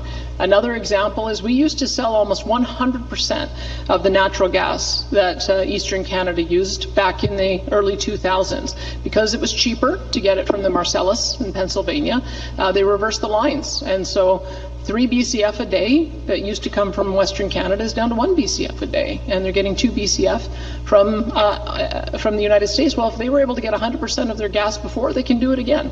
So maybe it's time for us to talk about how we might be able to restore some of that production from Western Canada to get it out east. And there's probably other options. Those are the two that I'm pursuing right now, but I'll be looking for it any way I possibly can to make sure that Ontario, Quebec, and our Atlantic friends all have energy security. Thanks, Jean-Emmanuel. Operator, could you put through our next caller, please? Your next question comes from Rahim Mohammed of National Post. Your line is already open. Premier, can I get your reaction to the accident involving a segment of Enbridge Line 5 near the Wisconsin-Michigan border? It's really unfortunate, and I think we should all be very worried about Line 5 being shut down. We've been fighting for years to make sure that Line 5 is never disrupted, because I know that is one of the areas that the governor of Michigan has been targeting. And so we'll be watching to see what kind of impact that disruption has on Sarnia and also Line 9, which goes into Quebec. I'm hopeful that they'll be able to get it back in operation very soon. But I would maybe direct you to the statement that Enbridge has made about the circumstances around that. But we're very hopeful that they'll be able to get that restored quickly, and we'll look forward to getting some future updates from Enbridge. And as you know, there are major statewide elections coming up in November in both Wisconsin and Michigan. And in both states, Enbridge Line 5 is an active issue. Given the significance of Enbridge Line 5, not only to Alberta, but to Canadian energy security, would you consider something along the lines of advise or targeted advocacy in either state to make sure that our interests are represented in this discussion?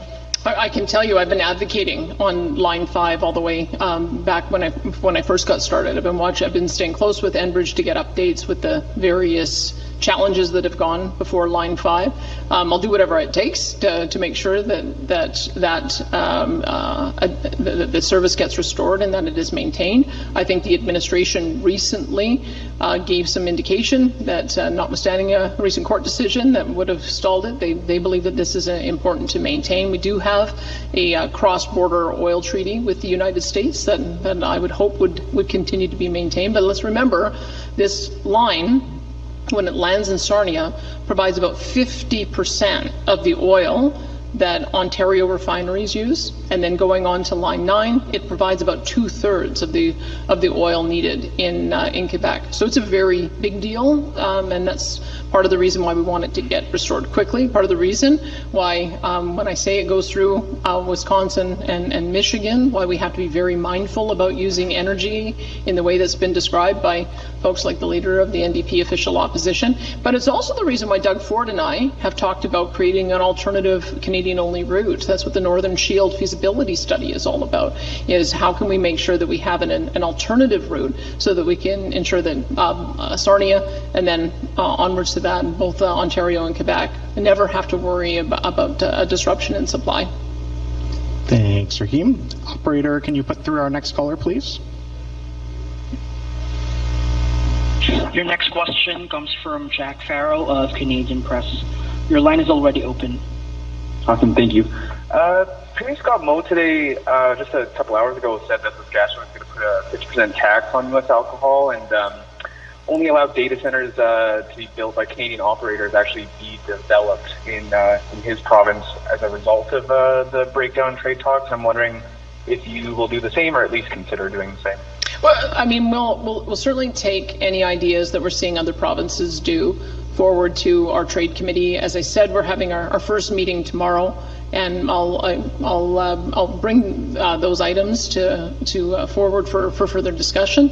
And I guess my hope is that there's going to be a reversal of the actions that have been taken so far on the part of the United States, so that we can get back to the table to negotiate an agreement. I think we're seeing voices on all sides saying that this is not good for businesses, it's not good for consumers. So I still hold out some hope that before our tariffs get implemented on September the 8th, it gives a window for Prime Minister Mark Carney and the U.S. President to get together and talk and hopefully get these discussions back on track. I think that's what we should all be looking forward right now, and we'll have to make some decisions if it is the case that everything goes forward and doesn't look like there's a pathway to an agreement. We'll be discussing what we do about that at the trade table.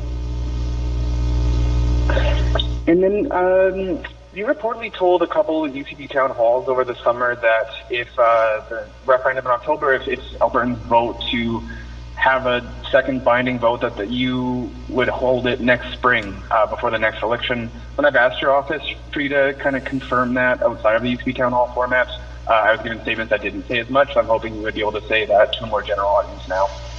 Well, I was talking about how quickly we could potentially do it, but keep in mind we also have legislation that says that you can't hold a referendum within a year of a general election. So I'd have to see legally how quickly we could move in practical fact. And so the point is, I mean, what I'm working towards is giving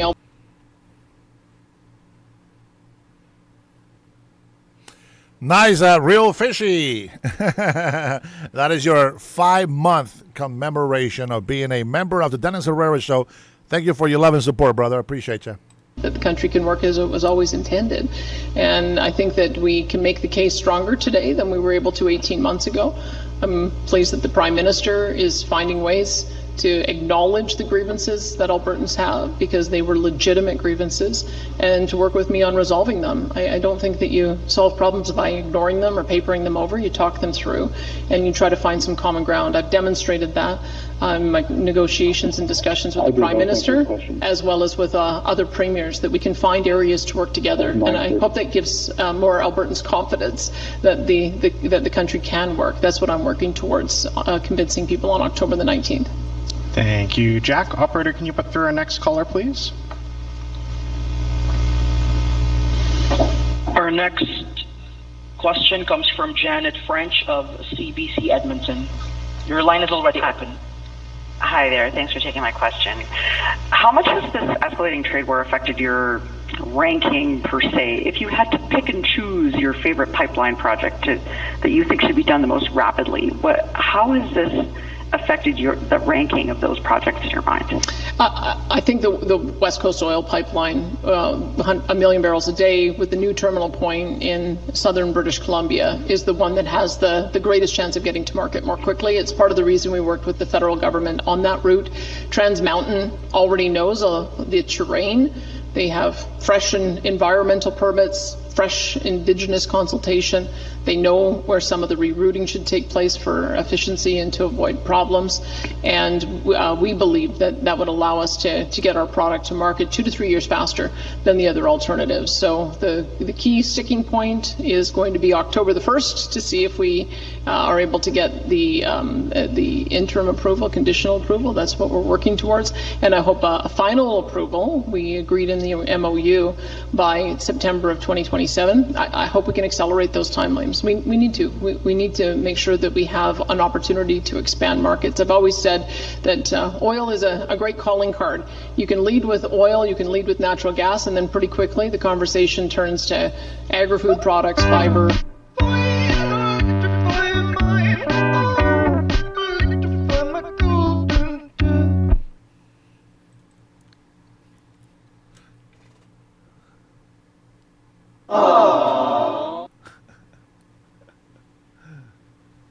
Thank you, sir. Appreciate you. Man, sharing the love.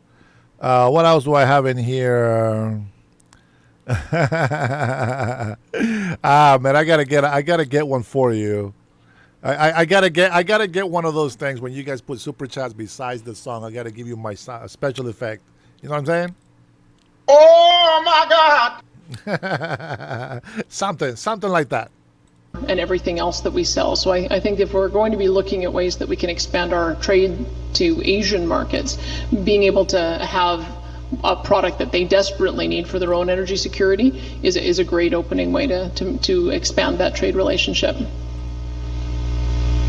Just want to clarify that a West Coast pipeline to the South Coast would still be your priority over an Energy East-like pipeline. But I also wanted to ask about AI data centers. So your Tech and Service Alberta Minister have been having these lively town halls with some pretty passionate feedback about your data center strategy, and in some cases a lack of perceived fairness and expediency in the approval process for data centers and their power plants. So what pause, if any, has this given your government to alter your approach to courting potential data centers?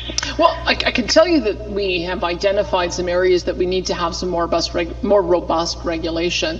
I mean, keep in mind, we used to have pretty robust town halls around solar and wind, and as a result, we were able to develop some new parameters around how solar and wind was sited.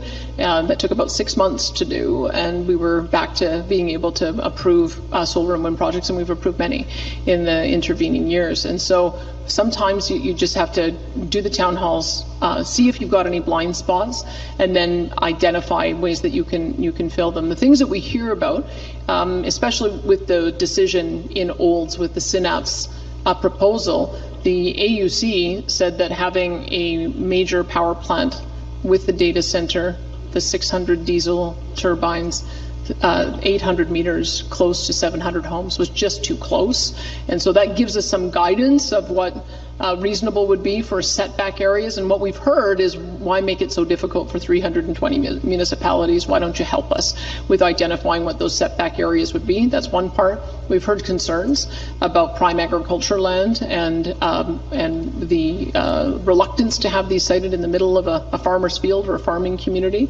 So making sure that we're giving some guidance around what is an appropriate zoning for industrial space, heavy industrial in particular. That's sort of a second area we've heard about. We've also heard about water. People want to see the best available technology used. Some of the evaporative technologies that have been used in older data centers, that leaves people very concerned about water use. And so we're looking at how we might be able to create some guidance for best available technology so that we are going to be able to limit water use. And then, of course, electricity. We already have an approach where, although an AI data center may start with using grid power, we need to get them to bring their own power and have a plan for how they're going to build that out, which we believe will reduce costs to consumers on electricity. So there are a few things that we've heard on the town halls. I'm sure that we'll hear a few more, and but we're doing them so that we can make adjustments if we need to. And so we've got one more, I believe, and we've got a town hall that That is enough of Canadians to me. They got their own plans on how to deal with the data centers. They know that they need to build them. But you know what? I'm going to tell you this, man. After this whole hack from China, they better have some better security. I'm telling you that right now. With that being said, let me see. We had... Let me break it down. Some local news here from Seattle, Washington. 2 men arrested after an Ulta retail theft in Covington. These guys, man. These guys. We have enough crime here in the United States of America. Well, I guess we're just going to go ahead and continue. Here we go. Stealing beauty products from a store in Covington, tried to make a run from the law. Man, stealing beauty products. I wonder what for. Your guess is as good as mine. Both are convicted felons with extensive criminal histories who are now sitting in jail tonight after King County Sheriff's deputies moved quickly to arrest them. There's a second male that's with him, just got out of the passenger side, got in the driver's seat. He's still pumping fuel. On August 20th, King County Sheriff's deputies started tracking 2 suspects in a stolen Hyundai Sonata. They were alerted after deputies say one of them set off an alarm at the Ulta Beauty store in Covington when he was caught on camera stealing $2,000 worth of products. Detectives say the video shows 30-year-old Jacob Fernandez exiting the store without paying. Outside, he took huge strides as he made his way to the getaway car. Guardian 1 picked up the pursuit. Jacob Fernandez, representing the Mexican community. When they stopped for gas in Kent. As deputies moved in, the driver took off, leaving Fernandez behind. Then, deport! Ice. Clipped the back of an SUV. You should have another vehicle. Before driving recklessly through traffic. But there's no escaping the eye in the sky. Guardian 1, we're following it right now. It's going eastbound on Kid Canley. Going pretty fast in the turn lanes, passing a lot of cars. The driver returned to Covington. Guardian 1, he's parked between the AutoZone and the Jack in the Box, one space to the west of the AutoZone. Deputies watched as he grabbed his stuff and took off on foot, carrying a backpack, a jacket, and wearing a bandana around his neck. Watch as he drops that jacket next to a car.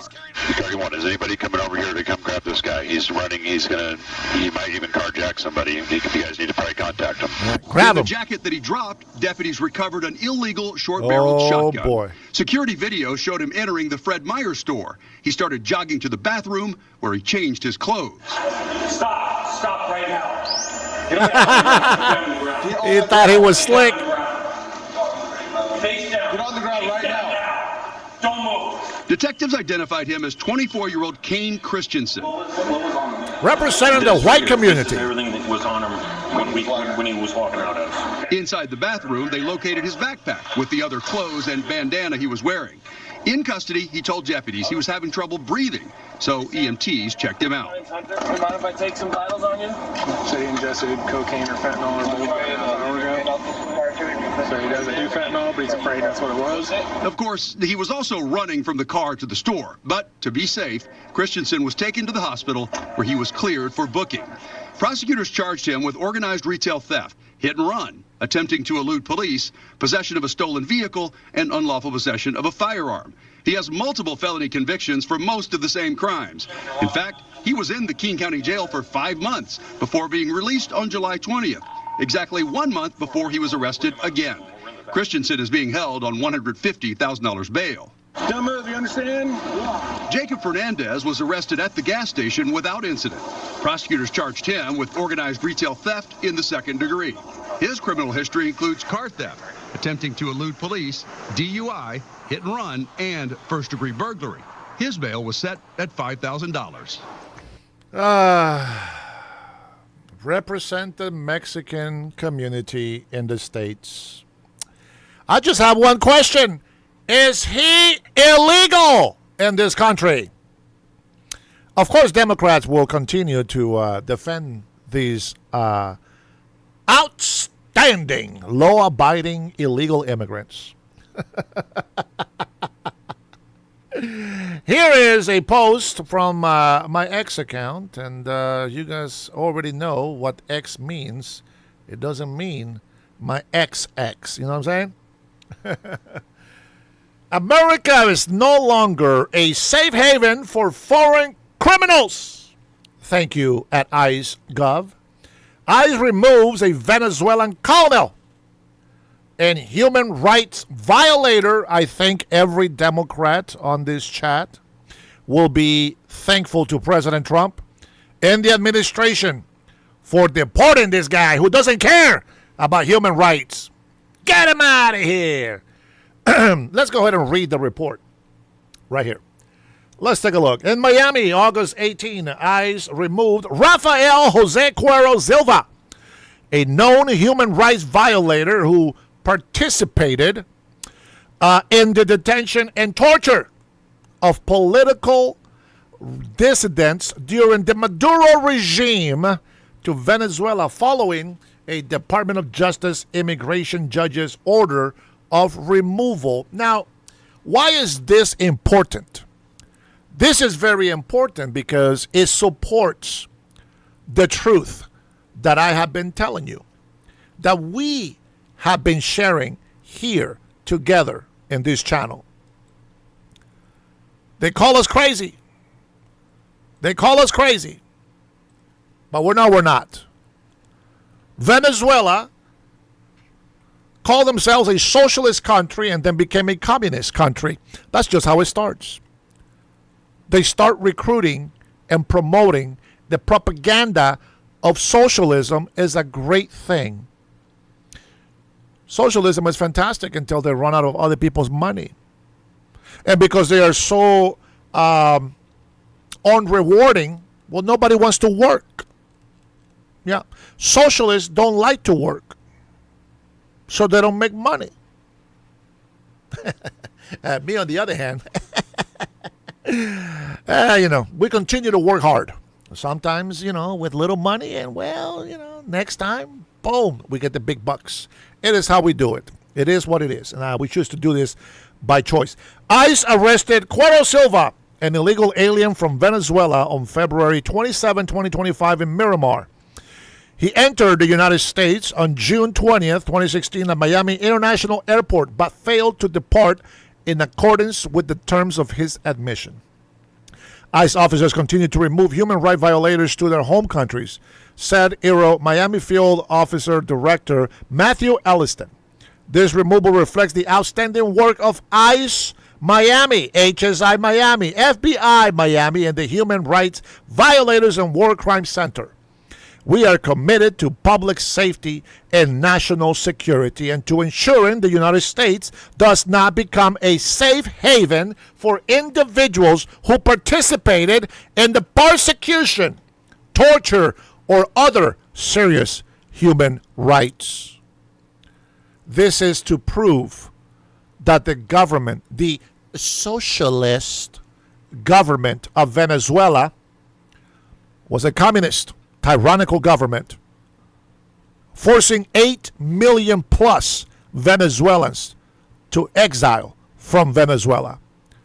Political opponents who stood up for the people in hideout, fearing for their lives. Others were murdered. Others were imprisoned and tortured. That's what the United States and every other dumbass country that allows for the socialist Democrats to take over. Think about this. Not only are the socialist Democrats' policies a stupid-ass policy that they want to sell the American people, not only are they fucking mentally unstable, but they also are terrorists who prevent criminal illegal aliens from being deported. They release criminals into our communities, putting every American citizen in danger. They also promote violence, calling it peaceful protest. Violence ignited by Antifa, an organization that is the figment of our imagination. Imagine that. They really think that Americans are stupid. Well, a lot of people on the left, they prove it. And I'm looking at a poll here where 53% of these libtards do not support President Trump's policies. Makes sense to me. Defend criminals. Defend illegal immigrants. Yeah. People like myself who support legal migration are on my side. All right, with that being said, let me go ahead and get to our live here. Where is my Attorney General Blanche? Well, actually, you know what? I want to... Man, I just made some plans. Let me go ahead and go here. Let's go ahead and take a listen to a little report from Massachusetts. Now, for those of you who... Well, they probably left already, most of them. But for those of you who voted against President Trump's policies, well, let's see what these policies are actually doing for us, the American people. In Massachusetts, Attorney General Todd Blanche. Well, you know what? Let the video explain itself. Massachusetts, it comes to a big surprise that these are Democrat people. Yeah. Ay, ay, ay. Good morning, everyone. This morning we arrested Massachusetts State Representative Francisco Paulino, who represents the 16th Essex District, which includes the cities of Lawrence and Methuen, for pandemic unemployment insurance fraud, pandemic loan fraud, and money laundering. He is charged in an 11-count indictment that was unsealed today. A grand jury in Boston also returned an 11-count indictment charging the sitting mayor of Lawrence, Brian DePina, with pandemic loan fraud and money laundering. As many of you know, Mayor DePina was arrested last week on a criminal complaint. He is alleged to have stolen approximately $1.5 million in public taxpayer money he used to fund his mayoral campaign, pay his personal tax liabilities, and pay off personal loans. The date for his arraignment on the indicted charges has yet to be set.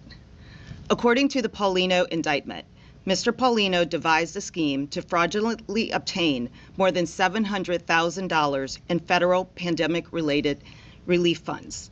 It is alleged that Paulino used some of the money for his own personal use, including real estate expenses, loan payments, and transfers to his campaign account.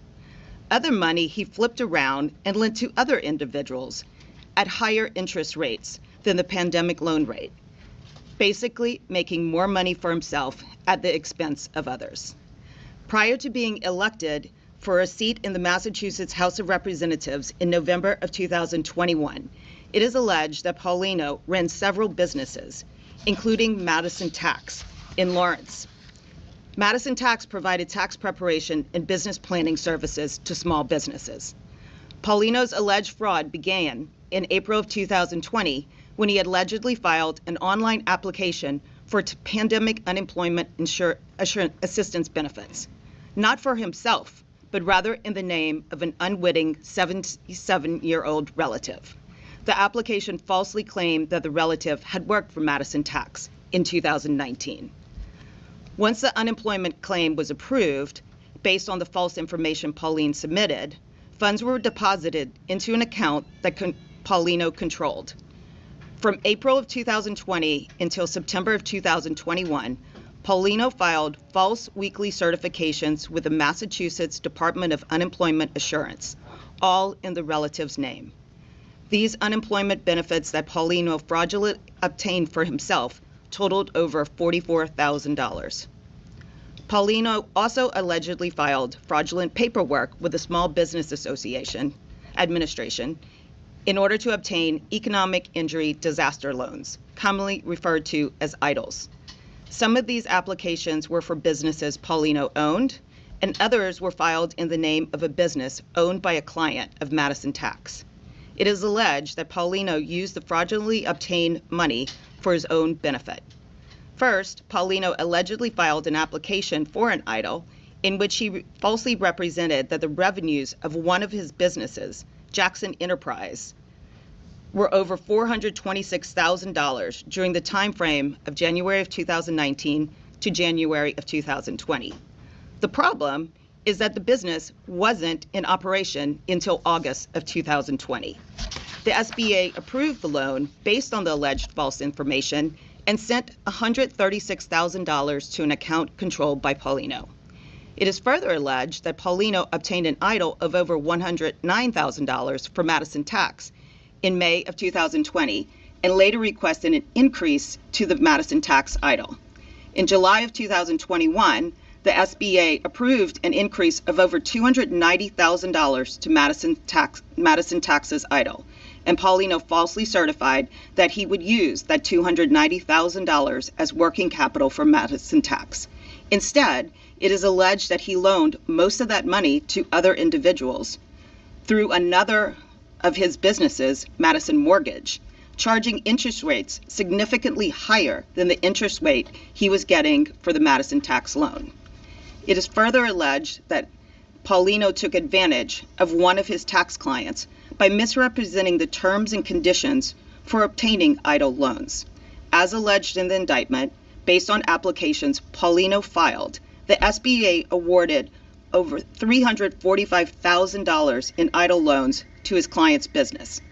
Paulino then had that client forward $200,000 of those funds to him, which he used to partially fund a $680,000 mortgage for an individual for the purchase of real property. The interest rate Paulino charged on the mortgage loan was higher than the interest rate from the idol. In total, it is alleged that Paulino fraudulently obtained over $700,000 in federal benefits that he was not entitled to, and used the funds to line his own pockets. The conduct alleged by the Lawrence mayor and the district state representative is appalling. Everyone listening today knows how difficult it was for Americans during the pandemic and how challenging it was for businesses. The money these two individuals allegedly scammed was meant for hardworking Americans and struggling business owners, not for two greedy individuals who lied and stole for their own personal benefit. I think it should be clear now that we are taking fraud seriously in Massachusetts. From SNAP and housing fraud to voter fraud to pandemic relief fraud, we are dialed in and laser focused on rooting out every bit we find. We will continue to hold fraudsters accountable until the stealing stops. It is never a proud moment when we arrest a public official, but we will continue to do it until the message is received. No one is above the law and no one gets a pass. I'm now going to turn things over to FBI.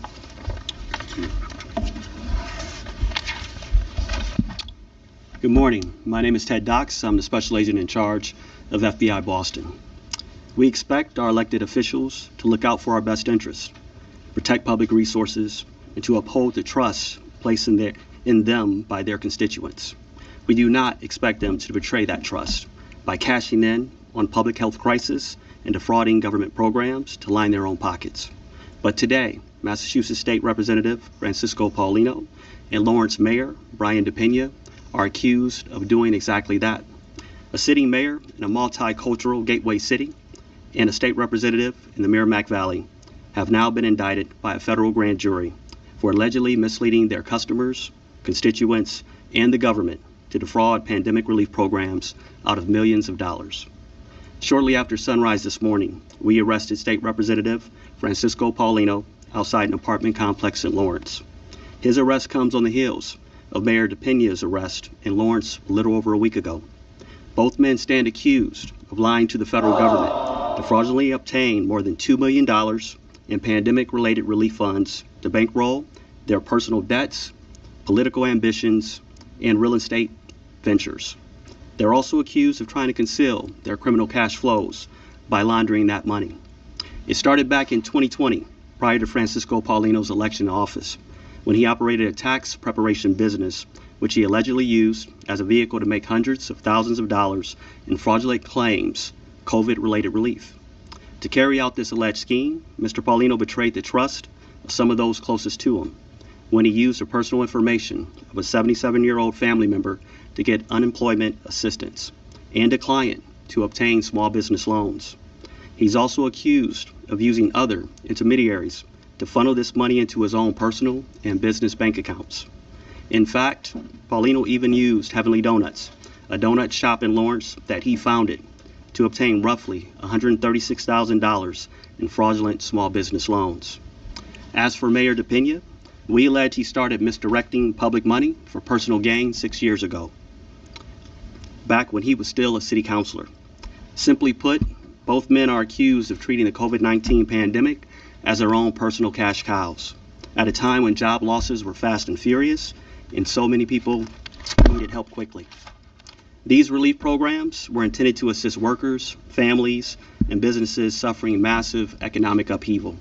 We believe every dollar these men fraudulently obtained was a dollar denied to someone who genuinely needed that assistance. Sadly, as long as there are government programs with money to dole out, there will be swindlers trying to take advantage of them. But it's particularly loathsome when these programs are allegedly exploited by public servants, elected to serve the public and to protect taxpayer dollars.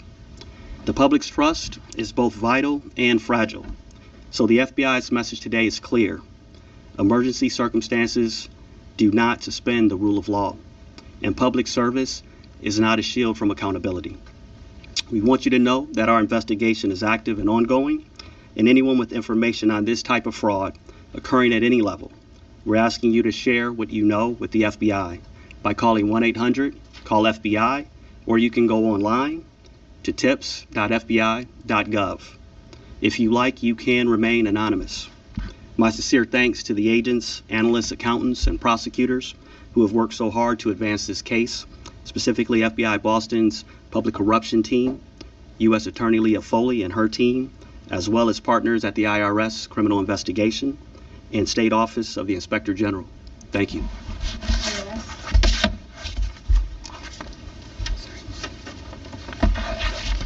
Acknowledge me! Good morning. My name is Jonathan Wadika. I am the Assistant Special Agent in charge of IRS Criminal Investigations, Boston Field Office.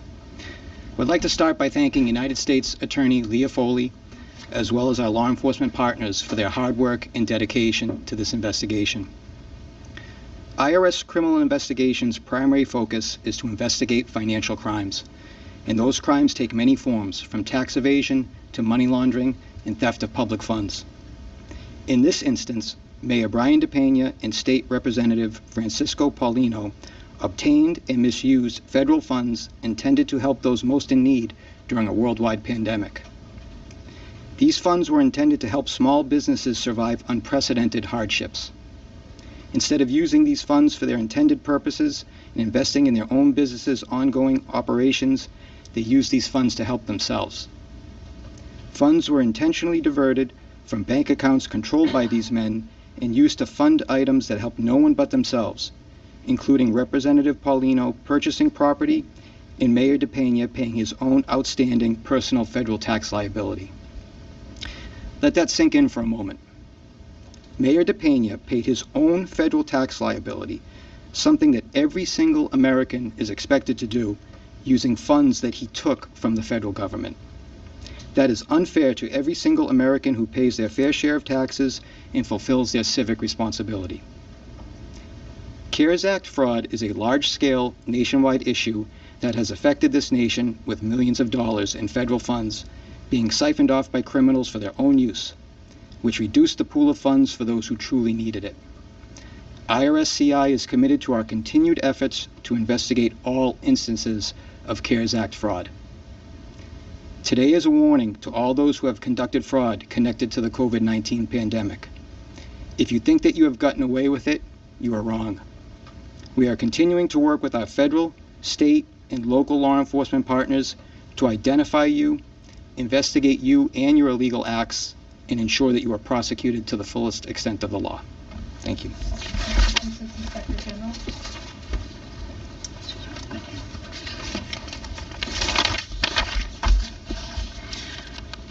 I am Jeffrey Shapiro, the Inspector General for the Commonwealth of Massachusetts. Thank you, United States Attorney Foley, Special Agent Dox, Assistant Special Agent Watley, members, other leaders who are with us, members of the trial team, members of the investigative teams, including investigators.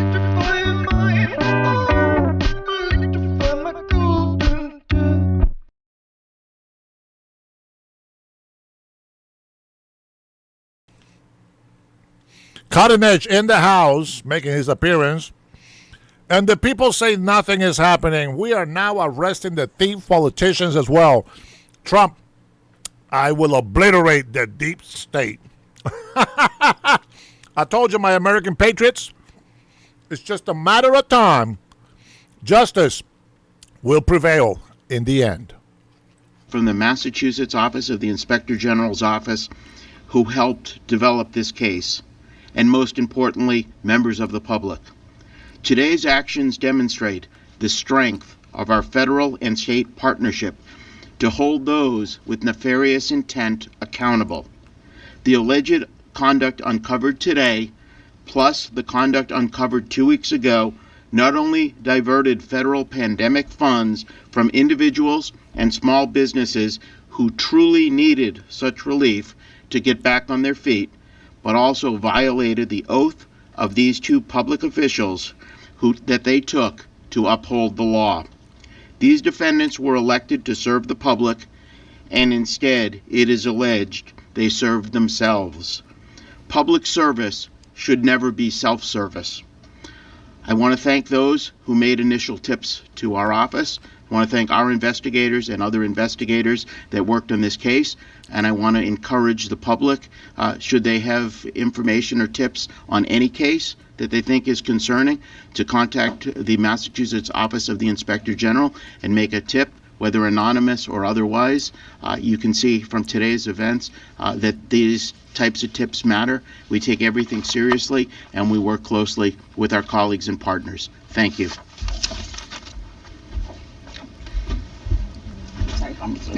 Thank you, Madam Minister. Thank you. Okay, we'll take some questions. Is there a specific push for enforcement in Lawrence area, or is this just a coincidence? It's just a coincidence. We've brought these cases in against defendants across the Commonwealth. How did both of these investigations begin? They began through analysis of data that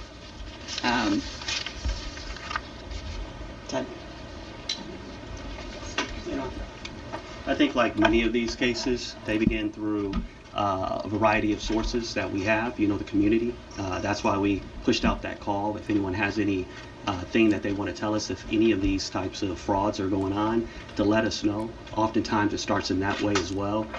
We utilize that public voice to oftentimes give us that key to kind of push things further, but there's a lot of different techniques in which we use to predicate our cases. When did the investigations begin? Investigations began in approximately 2023. You mentioned Representative Paulino taking this money, then loaning it out at a higher interest rate. In layman's terms, is that like loan sharking, or what is he being accused of? If it was his own money, he could have loaned it out at whatever rate he wanted. It's illegal because he signed documents attesting that that money was going to be used for working capital in a business, not to profit off the backs of other people. These are two high-profile examples in quick succession. Should we expect to see more of this? Do you have investigations coming with other public officials? I can't comment on whether there are other investigations against other public officials, but as we have all made it very clear, no one is above the law. If you have broken the law and the evidence shows that you have committed a crime, you will be arrested. Is there any connection between these two cases? Did one lead to the other? Did somebody, it sounded like Inspector General Shapiro said there might have been some sort of tips on these. So all I can say is there are two separate indictments, and anything that has to do with the relationships between the cases or the individuals just is not public yet. Do you treat these defendants any differently than the average person? They're elected officials, there's trust in them. We're hearing about combined $2 million. They get any special treatment in connection with what they allegedly did? Special treatment from my office? No. They committed the fraud, and they're going to be charged like anyone else would have who committed the fraud. Now, do we hold press conferences when we just arrest a John Doe on the street for this type of fraud? No. But this is two public elected officials, and the community deserves to know. And you call it appalling? It is appalling. They've stolen from the federal taxpayer, from all of us. They have stolen from all of us. And then they ran for elected office, asking people to put their faith in them. That, to me, is appalling. And for elected officials that did this 5 years ago, here we are today, what is your message? These investigations have not stopped. There is a long statute of limitations that was intentionally set by Congress, knowing that because the money was flowing out so quickly and rapidly to protect American businesses who legitimately needed it, that there would likely be a lot of fraud. And that is what we have found. These aren't the first cases that my office has brought alleging these types of fraud. State Rep. Paulino is also a tax attorney. Is that an aggravating factor in your view? In other words, should he especially have known better because of his training and his education? Everyone can judge for themselves. But having specialized knowledge would tend to suggest that it wasn't a mistake. So for elected officials, I think they can skirt the U.S. Attorney's Office. You say what? Try us, and you'll find out. Which is come after them? Or? We go out, we follow the evidence. Wherever that evidence leads us is where we land. And if that evidence leads us to the doorstep of somebody who is an elected official, to a doctor, to a teacher, to a law enforcement officer, nobody gets special privileges just because of their titles or their positions they hold. Questions? Thanks, everyone. Thank you. Thank you.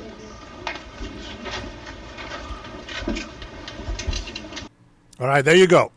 So I put in some context in there about this $10 million fraud that is, I guess, being brought up against Ron DeSantis. Well, you can't just make a claim and just, that's it.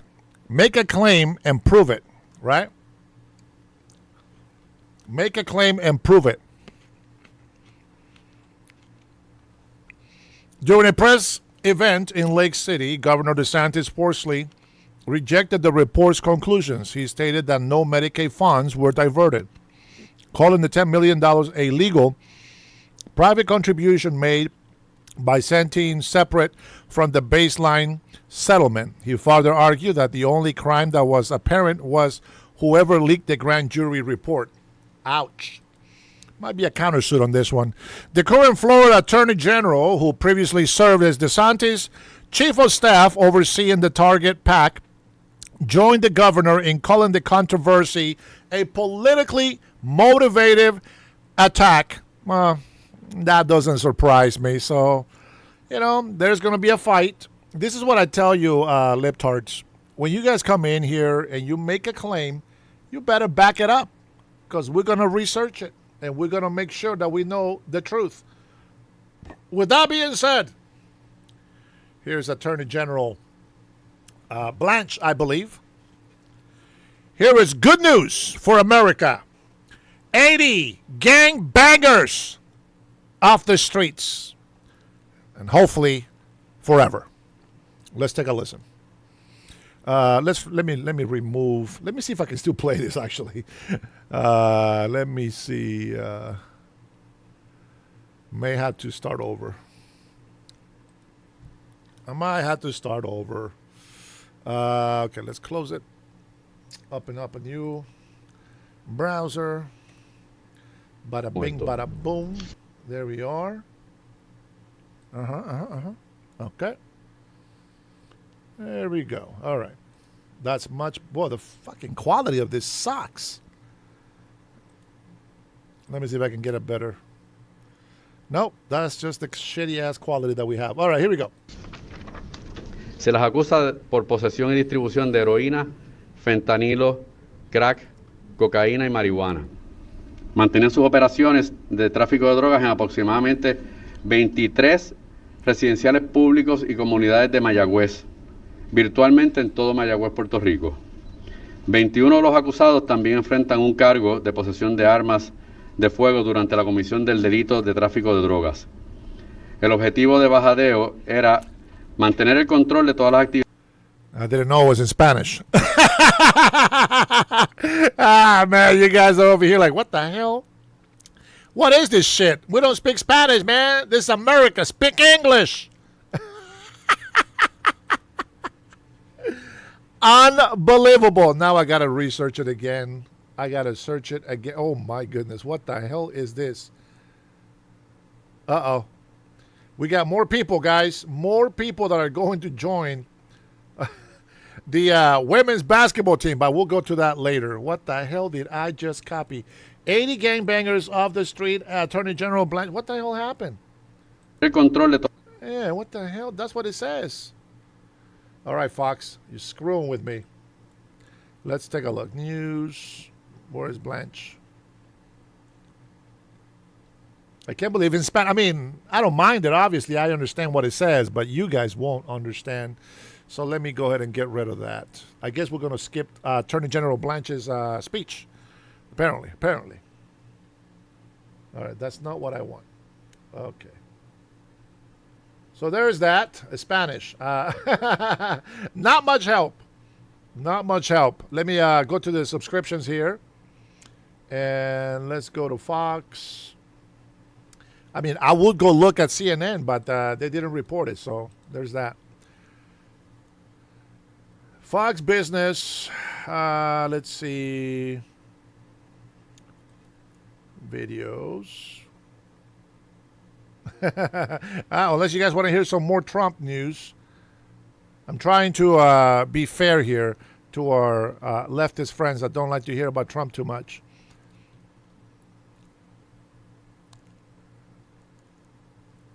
Well. All right. Forget about that. I do want to get to my next video. This is to get on to the next subject. Now, I'm trying to grab something neutral that you guys won't say, oh, it's Fox, oh, it's CNN. I'm trying to grab something neutral so that you guys can be making your own decisions and judgments yourselves. You guys, you remember that? Remember the Indian cutie pie that is reporting the news from Iran? Well, she's back. Let's see what she has to say for us today. You think Iran is fighting right now? Forget the F-35s over Isfahan. Forget American sanctions. Forget the Strait of Hormuz for a moment here, viewers. Tehran knows how to fight those wars. It has a script for them. But the war it has no script for, that is also brewing, because this army is not coming from outside.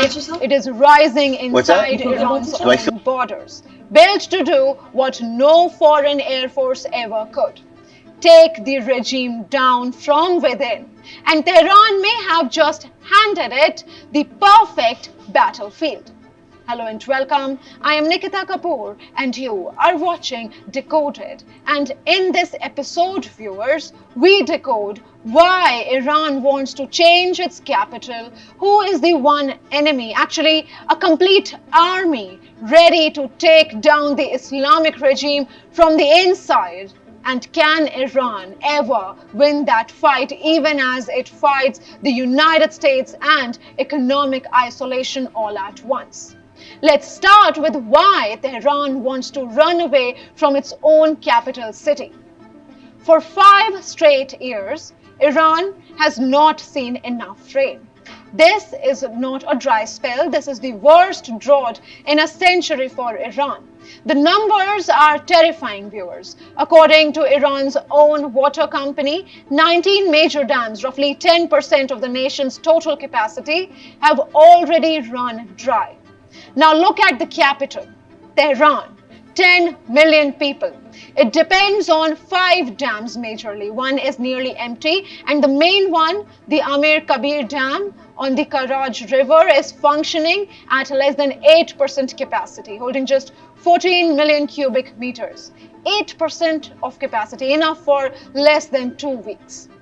Last year, President Masoud Pezeshkian went on state TV and said the words no leader ever wants to say. He said, if it doesn't rain, we ration water. If it still doesn't rain, we evacuate the country's capital. It didn't rain. So now Tehran is floating an idea it has talked about since the Shah, but never dared to do: move the capital south to the coast. Government spokeswoman Fatemeh Mohajerani confirmed it. She said the Makran region is being seriously considered.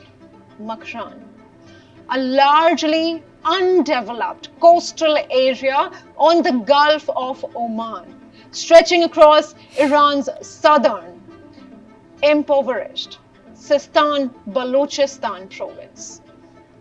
Iranian President Masoud Pezeshkian himself said that we have no choice but to move the economic and political center of the country to the south and near the sea. On paper, it looks like reinvention. New ports, trade routes, gateway to the Indian Ocean, all of that. In reality, Tehran is prospering to plant its government, its ministries, its Revolutionary Guard headquarters, the IRGC headquarters, in its poorest, most neglected, most heavily policed province. A province that is already a battlefield. For over a decade, Iran had a name for the problem in Sistan-Baluchistan. Jaish al-Adl, Army of Justice. Sunni, Baloch separatists, openly religious, ambushing IRGC convoys, attacking border posts. Iran's playbook was simple. Call them terrorists, blame Pakistan, execute the ones you catch. It worked because Jaish al-Adl was a regional problem, a Baloch problem, not a national one specifically for Iran. Then, last year, the group did something it had never done in 13 years. It erased its own name. Jaish al-Adl, along with Nasra movement, Pada Baloch movement, Muhammad Rasul Allah group, and other militias are now Cutting edge, one more time interrupting the news. When the water is out of the equation, the people will rise up really fast. They hate Islam already. Now put that with no water. Absolutely. Yeah, I don't boycott. I don't do those things. Boycotting is what you should do for the government. If you tell me to go and boycott Congress, let's do it. If you tell me to go and boycott the governor, let's do it. But boycotting businesses is none of your business. I'm not an activist. I'm a realist. And I believe that if you want to fix something, you don't punish the businesses that are trying to make a fucking living and providing jobs for other people.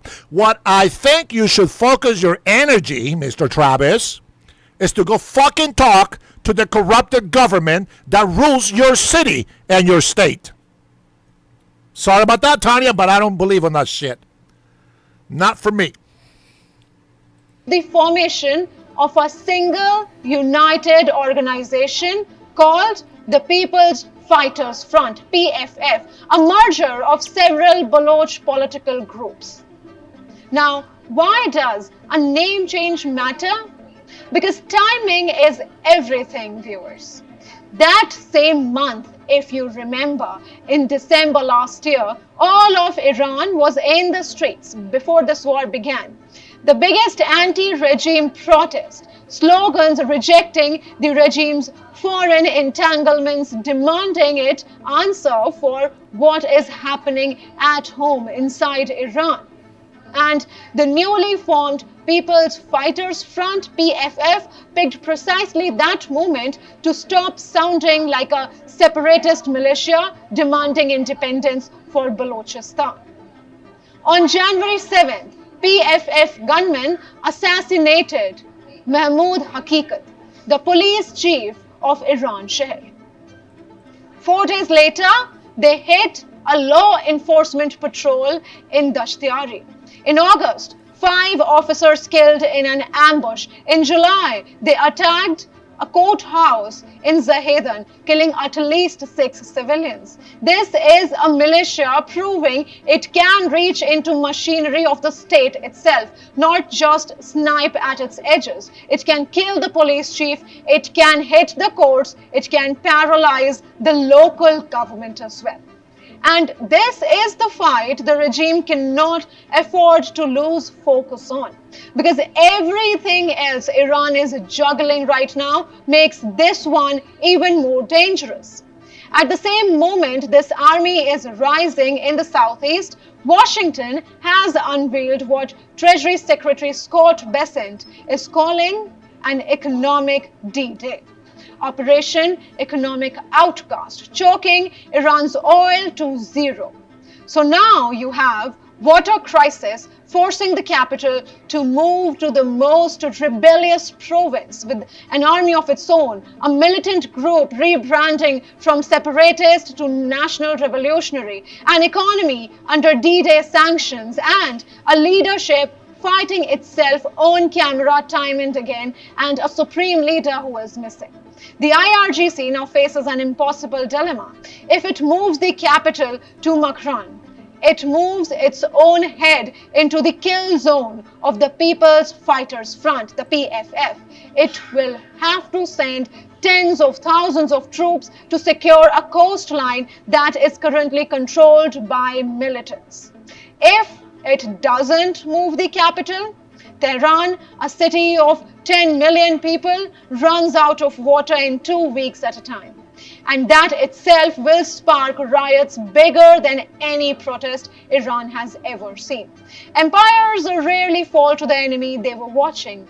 The Soviets watched NATO, they fell to their own economy. The Shah watched communists, he fell to the Islamists.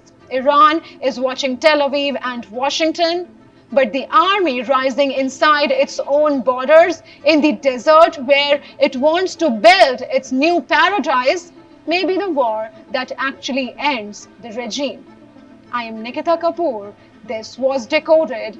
Is moving the cap. Decoded. I know some people are making fun of her accent. You guys are horrible. You guys are horrible. I understand what she says. Even if she has a heavy accent, you just got to pay attention.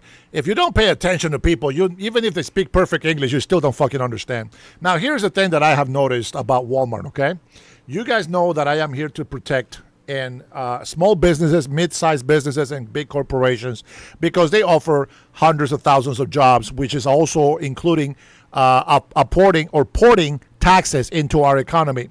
Now, for people that want to be idiots and start protesting and boycotting and doing all this stupid shit, as I said, you want to do that by standing up against the government. It's the government's regulations and excise taxes and payroll taxes and corporate tax, all this shit that they put on these businesses. You have to understand something, that these companies, in order to strive to continue to grow, they got to make billions of dollars in profits to be able to go ahead and foresee any kind of problems that may come their way. Now, here's the catch. Average pay at Walmart. Average pay goes between $14 to $37 an hour. Store workers are averaging about $18.25 an hour. That is above minimum wage. So what the fuck are you protesting? Stocking, being a cashier, it pays minimum wage. Yep, I remember that. Cutting Edge, remember the first video of the two people killing two officers of the IRGC in a checkpoint in the night just 2 months later after Trump put a timeout to avoid the authority of Congress. Man, I don't know where you've been, Cutting Edge, but I've been fighting these guys. And I've been talking about how Congress keeps blocking President Trump and is just encouraging our enemies to continue to go forward. Thank you for the super chat, brother. You're always helping me when you are around. Thank you for that. Now, with that being said, here's the thing. These jobs, cashiering, stocking, these are jobs that pay minimum wage. Minimum wage here in Washington, I thought it was $16 last time I checked. Okay. Now, in some cities, it's higher, right? I get that. But I don't know how that works when it comes to cities. But I know here federal minimum wage, it was about $16 last time I checked. Okay. Now, these guys are getting paid $18.25 per hour, it says. Now, the pay ranging from $14 to $37, that's because there is managing positions. Now, the median annual salary sits around $30,000, $500 for these workers. Listen. When I go to Walmart today, nobody fucking helps me. Nobody fucking helps me. I go to Walmart, employees are just walking around doing stupid shit. They're not doing shit. They're just walking around doing nothing. Stockers, if you work overnight, you get an extra pay that you don't get in the daytime. If I ask an employee, hey, how much is this? They don't speak English. They grab some sort of machine there, and you have to input the information, and you get to answer your question. They don't even speak English, so what the fuck are you fighting for? Entry-level positions go from $14 to $19 an hour. Go work somewhere else. What the fuck are you going to go protest? What are you going to go over there and boycott? Make the business harder? So they have to fire people? No, fuck activists. I am against activists because they never fucking think about the implications and all the repercussions that they're going to have. No, that's not how it works. Shift premiums go to $20 an hour. Supply chain distribution workers at fulfillment centers earn significantly more, averaging $27 an hour. It depends on the position that you are working. You can't just fucking go and boycott a company that you think is paying cheap prices. What the fuck are you doing? Not protesting the government. Your dumbass is going out there voting these fucking thieves in office, and then you bitch when the companies got to do what they got to do to make their profit. It doesn't work that way.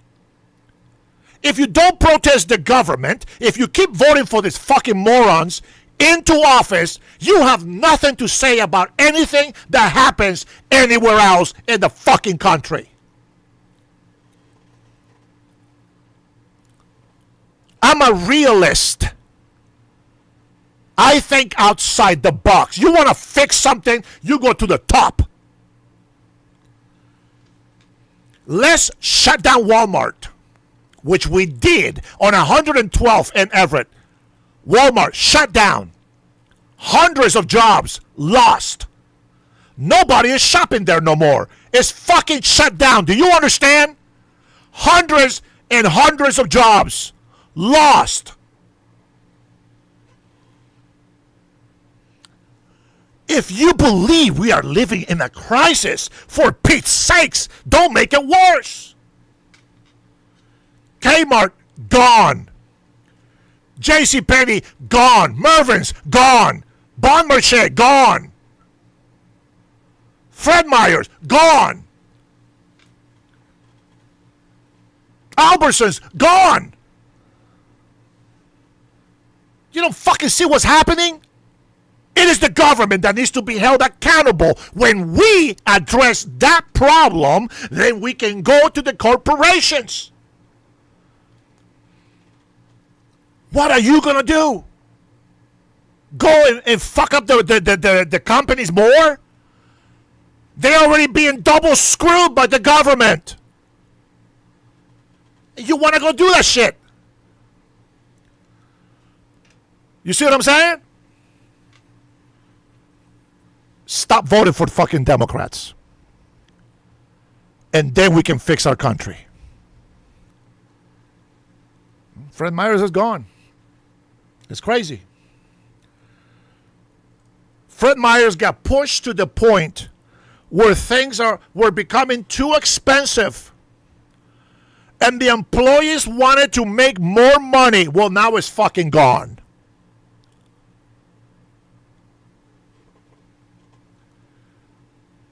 Anywho, don't listen to Tim Travis. He's a fucking moron. Don't listen to this morons, Tanya.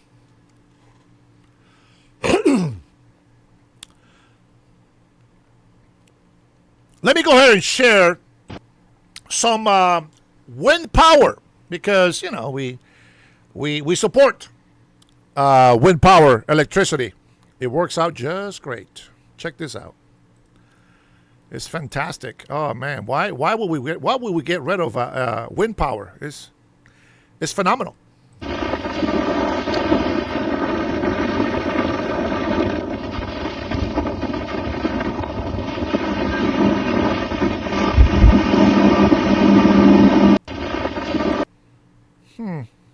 This might not have anything to do with the fires in the Eastern Washington now, would it? Interesting. Cutting Edge, you are, my friend, the boss of the Super Chat. And with that, my friends, you get the song.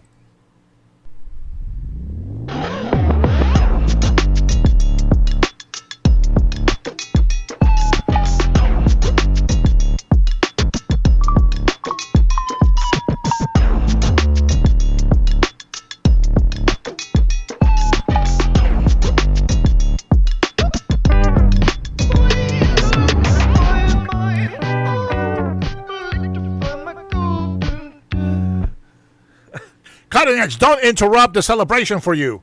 They forget even the companies pay taxes, and if the government of the state or city put more taxes on them, they will not have enough money to pay the workers or their bills. You have to understand that these people have been investing their money and properties and all the things that they got to do, and their bills are more expensive than your little miserable bills in your house. And if you fuck with their money, they won't be able to pay those companies and those people that are providing services for them, and the money just gets lost. People don't think. With that being said, back to celebrating cutting edge as the big boss.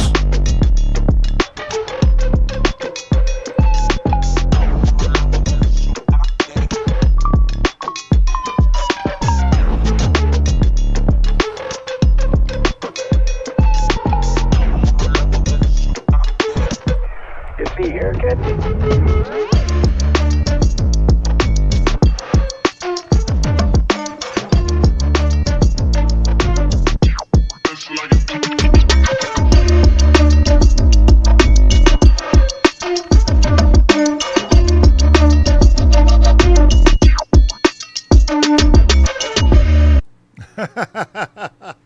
In the meantime, we have the homeless just becoming more ingenious. Look at this stuff, man. More ingenious in their construction. Now, this might be AI, I don't know, but that's pretty genius, man. I got to tell you.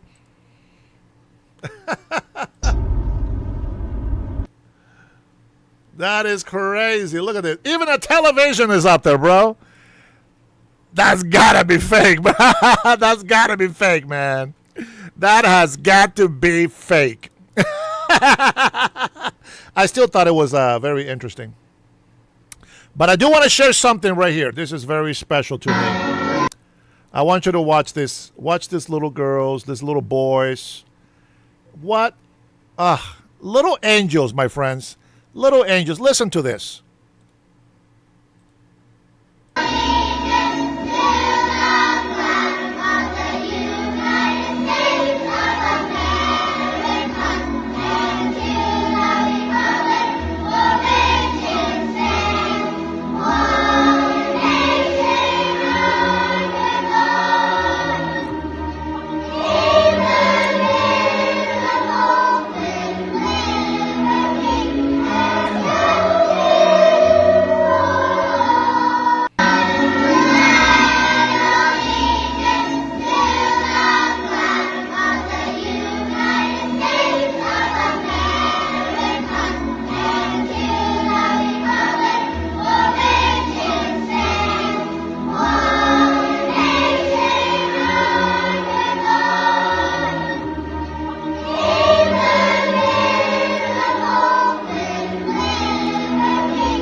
And how much money do you have for Iran's Muslim regimes?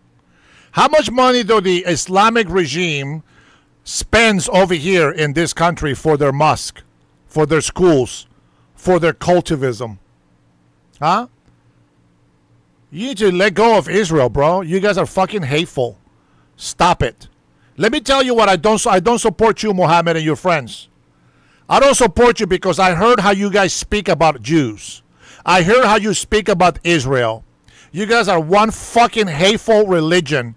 It is a fucking shame that you come into this country and you think that we're going to fucking listen to your bullshit Taqiyya law. You know what? We know you're fucking liars. I wish you would have said, you know, we believe that Israel has the right to exist and we don't want to have any problems. But you don't. You want to kill every single one of the Israel Jews. I can't get behind that. How can I ever support anybody that wants that? So fuck you very much for your... When the electricity is fake, a nuclear reactor is more safe because only using boiling water to make electricity, and it needs no maintenance for years, and wind turbines do. Not only that, but they also need petroleum. They also need a lot of maintenance, and that is true. That is true. So before you come in here with your stupidity, you better be dumb right on what channel you are in, okay? Because these are the things that I like to show. Taking me. Look at this, man. This is so precious. Hold on. Let me get this set up for you guys. Let me go back. Check this out.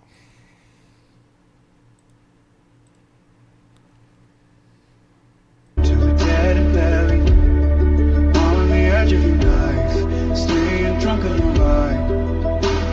The angels up in the clouds are jealous knowing we found something so wild from the ordinary.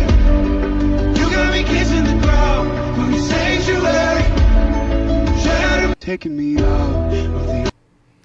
That's the American way. You fucking Muslims. You grab children like this and you indoctrinate them. You steal their innocence from when they are this age. Look at the fucking difference of the American way of life and your piece of shit, hateful religion. Look at this shit. That's what it's all about. That's the American dream right there. That is the American spirit. Compare your piece of shit Muslimhood to our Western values. Look how beautiful that child is there with his father. Freedom, baby. Land of the free, home of the brave. Family values.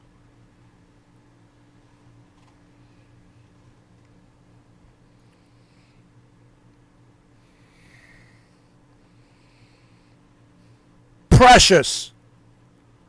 So precious. That little boy grows up with happiness in his heart. Your fucking Muslims grow up with hate of everybody else. That is the difference, and that's why I love this fucking country. You love Muslims so much, go to a fucking Muslim country. Stop trying to destroy our culture. Beautiful. That is what we fight for. Muslims fight for a fucking piece of shit Islamic political movement.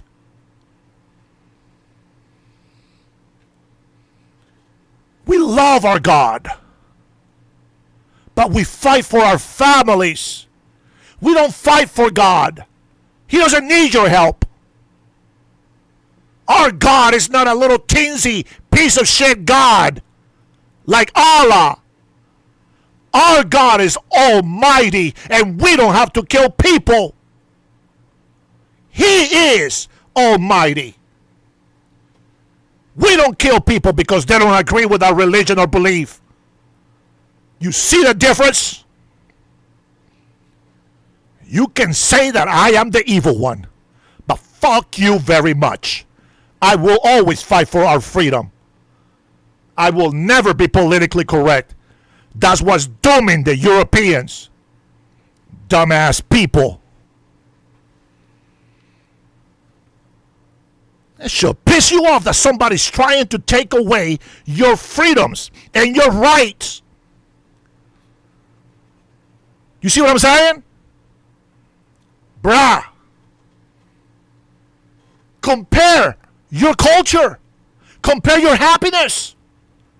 Go ahead, compare your God against my God. 250 years, greatest country on earth. Christianity. Muslims fighting every fucking day. War, war, war. War, war, war, war, war, war, war. No fucking peace for Muslims. What the fuck is the problem? Tell me. Do you not see the problem? It's not about being hateful. It's about protecting our land. You don't like it, get the fuck out. We like it the way we have it. How's that? Stop it.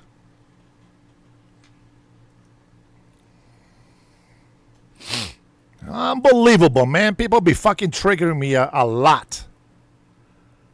I get it. You guys are morons. You like to suffer. We like I'm an to investigative keep, reporter. we like to keep the good things that we have. How about that? This is the morons on the left. There is no better example. There is no better example. This is what a dumb Give a fish to a man and you will feed him for a day. Teach him how to fish and you'll feed him for life. That is my saying. I love saying that. It's true. It is true. But man, no, you're suffering because you have TDS. I can't help you with that. If you're a moron, you're a moron. We love our president. He's doing the badass job. If criminals and dictators didn't force him to do what he's doing, then what's happening right now wouldn't be happening. Best president ever. Best president. He's so good, Europeans want him to be their president. Africans want him to be their president. Hispanic countries want him to be the president. Mexicans want Trump to be the president of Mexico. Canadians want President Trump to be the president of Canadians. It's a fact. Now watch this. This is what happens. This is a libtard, a white socialist Karen libtard at that. Watch this video. Hope you like it. This is from James O'Keefe. You guys know who that is. You feel good about yourself? What's that? You feel good about yourself? Do I feel good about myself? That's what you do on a fucking Monday night? Yeah. I'm an investigative reporter. What's your name, boss? What's your name? James. James, you work for who? Founder of Project Veritas. Project Veritas? Yeah. OMG. Okay. Why do you ask? Because we want to know just as much as you do. So. Yeah. Americans. You're not allowed to sell alcohol using EBT cards, drugs, and alcohol. Do you think what you did is wrong? Hello. Busted. How are you? How are you filming us? Our love is a lie. Why don't you film him? He's the one who broke the law. What's that? Because you're doing that already. You feel good about yourself? What's that? You feel good about yourself? Do I feel good about myself? That's what you do on a fucking Monday night? Yeah. I'm an investigative reporter. No, you're full of shit. Why am I full of shit? Who are you? You're gonna call me full of shit and not identify who you are? Hello? Are you on drugs? Are you on drugs? You even need... There's a MAGA right there. MAGA. Fit, clean, investigating fraud. And there is a libtard telling us that we're the crazy ones. They're the ones telling us that we are the violent ones. They're the ones that are telling us that we have mental problems. Look at that. There's your truth right there. Fact. Truth. Proof. Let's go. We dance this every single day. We dance. I defend Americans. You call me a hateful Nazi. I defend American values. I defend everything about Americans. And you hate every single part of it. You know who else was hated for telling the truth? Remember, even the Dems love Bukele. But they forget it. Trump to do the same as Bukele. A lot of judges and politicians will be in jail. Bro, it is no lie. And I've been saying it. I think Trump should be just like Bukele. He has the executive order, the executive branch. He can make executive orders. He can make emergency acts. All kinds of shit to control this country, and they will call him a tyrannical governor, a dictator, and this and that, because that's what they called Nayib Bukele in El Salvador. But now El Salvador is one of the safest countries in the world. Imagine that. All corruption from both parties was cleaned because of that kind of presidency. Do you know who else was hated for telling the truth? He was so hated for telling the truth so bad that he got crucified. His name is Jesus Christ. And he is my Lord and Savior. He is perfect. I'm not. He is all merciful. I try. By his grace, I am saved. Not by my actions, not by merit, by grace. And because of that, I always do my best to tell the truth and be honest. Always fighting evil. And if you don't know me by now, things that piss me off are things that are not fair, that are not just, and that are just plain evil, and things that lie to us all the time. Who are you? You're going to call me full of shit and not identify who you are? Hello? Are you on drugs? Are you on drugs? You give an EBT card? No? Okay. Wouldn't be a O'Keefe video without people attacking us for exposing fraud, corruption. Well, we're investigative reporters. We're going to be doing a story on the EBT fraud, and we got his license, so we'll be exposing more of this. Nice to see you. City that never sleeps. We were about to go to sleep, but then some bullshit happened. Oh, she's still filming it. There's not enough room in our car. There you go. Nope. My president is not evil. What kind of a fucking question is that? That's how I know that this guy is not even American. What kind of a question is that? Project Veritas.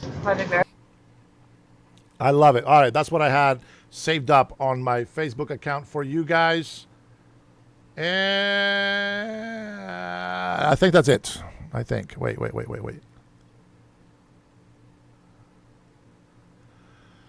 Well, I think it's been a while. Let me see. 114. Yeah, we got time for this. Robert, your favorite. Why not? Let's go ahead and play the video from the Crime Chef. Let's hope that is as entertaining as he always is on his videos. If you haven't heard about him, check out his channel. Subscribe. Tell him that Dennis Herrera Show sent you over. Appreciate this guy. 79,000 subscribers. He's going up there little by little. Inside a Massachusetts courthouse, a woman confronts masked ICE agents for 11 straight minutes, and they never say a word back. And in Danbury, a protester plants himself in front of the agent's route out until one of them removes him. Buckle up. Our journey starts now.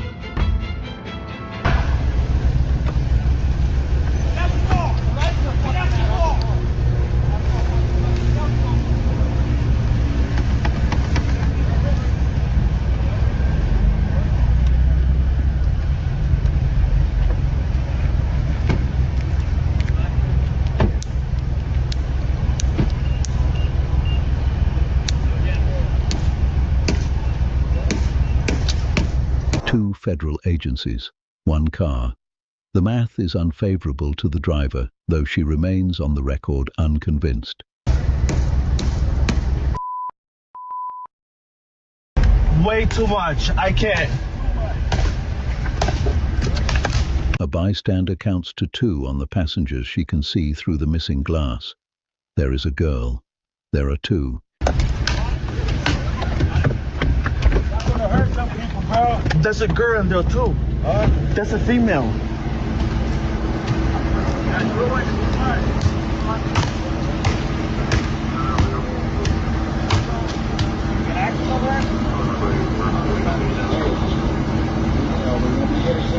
The driver is removed and detained. The passengers, including a child, are accounted for at the scene. Ahead, outside a Massachusetts courthouse, an 11-minute protest that the agents never once answer. November is your last month. November is your last month. Ahí arrestaron a la persona. Who? What is the problem? What is the problem? You're trying to intimidate me because you mentioned my name?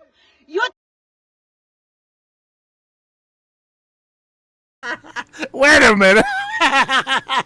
Wait a minute. Did you guys hear? Did you guys catch that? Oh my goodness. All right. Sorry, I had to go take a quick relief break. Cutting edge. Plus, I remember, he says, even the Open Society of Soros go to El Salvador to question Bukele. He shut them up real fast. And that's the truth, brother. Nayib Bukele, man, he's just a guy, bro. He is a badass. Bro, did you catch that? That lady with a heavy-ass accent. You know, bro, she's illegal. Did you hear what she said? Listen to this again. Ready? Here we go.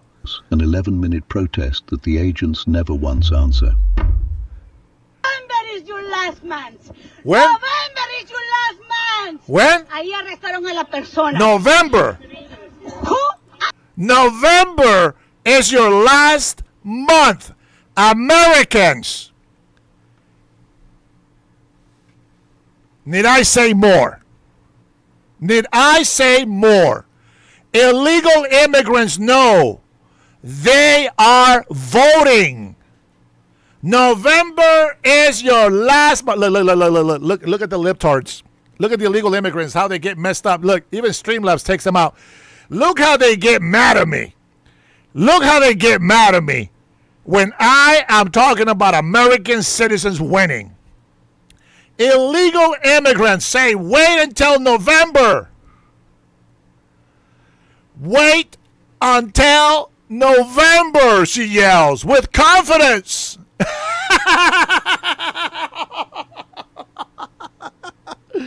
I'm going to tell you, she's not a fool. She's not a fool. She knows the Democrats are fools. She tells it to your face. That's right, Cutting Edge. She tells us directly in the video, right to your face, right there. November is your last month. I'm telling you, bro. I'm telling you, we got to fill this country with real patriots who put American citizens first. It's very simple to understand. Why do people deny this truth? Mexico, they put Mexicans first in Mexico. Of course, and they should. That is their country. Canadians, they got to put Canadians first before illegal immigrants. Of course they should. It's their country. Speaking of Canadians, I've been wanting to go and take a visit, but there is just nothing that attracts me to Canada right now. But anyways, that is the facts. My man, my guy. This is the left people like to say, my guy. The illegal immigrant is telling you November is your last month. And any American that celebrates that, brah, you are not American. November is your last month. November is your last month. Ahí arrestaron a la persona. Who? What is the problem? What is the problem? You trying to intimidate me because you mentioned my name? You trying to intimidate me because you mentioned... Danny Marta, she sounds like you and you ain't 100%. You try to intimidate me? Huh? Just because you mention my name, you try to intimidate me? Well, fuck you. Fuck you. You don't intimidate me. Why? Because you call my name, you intimidate me?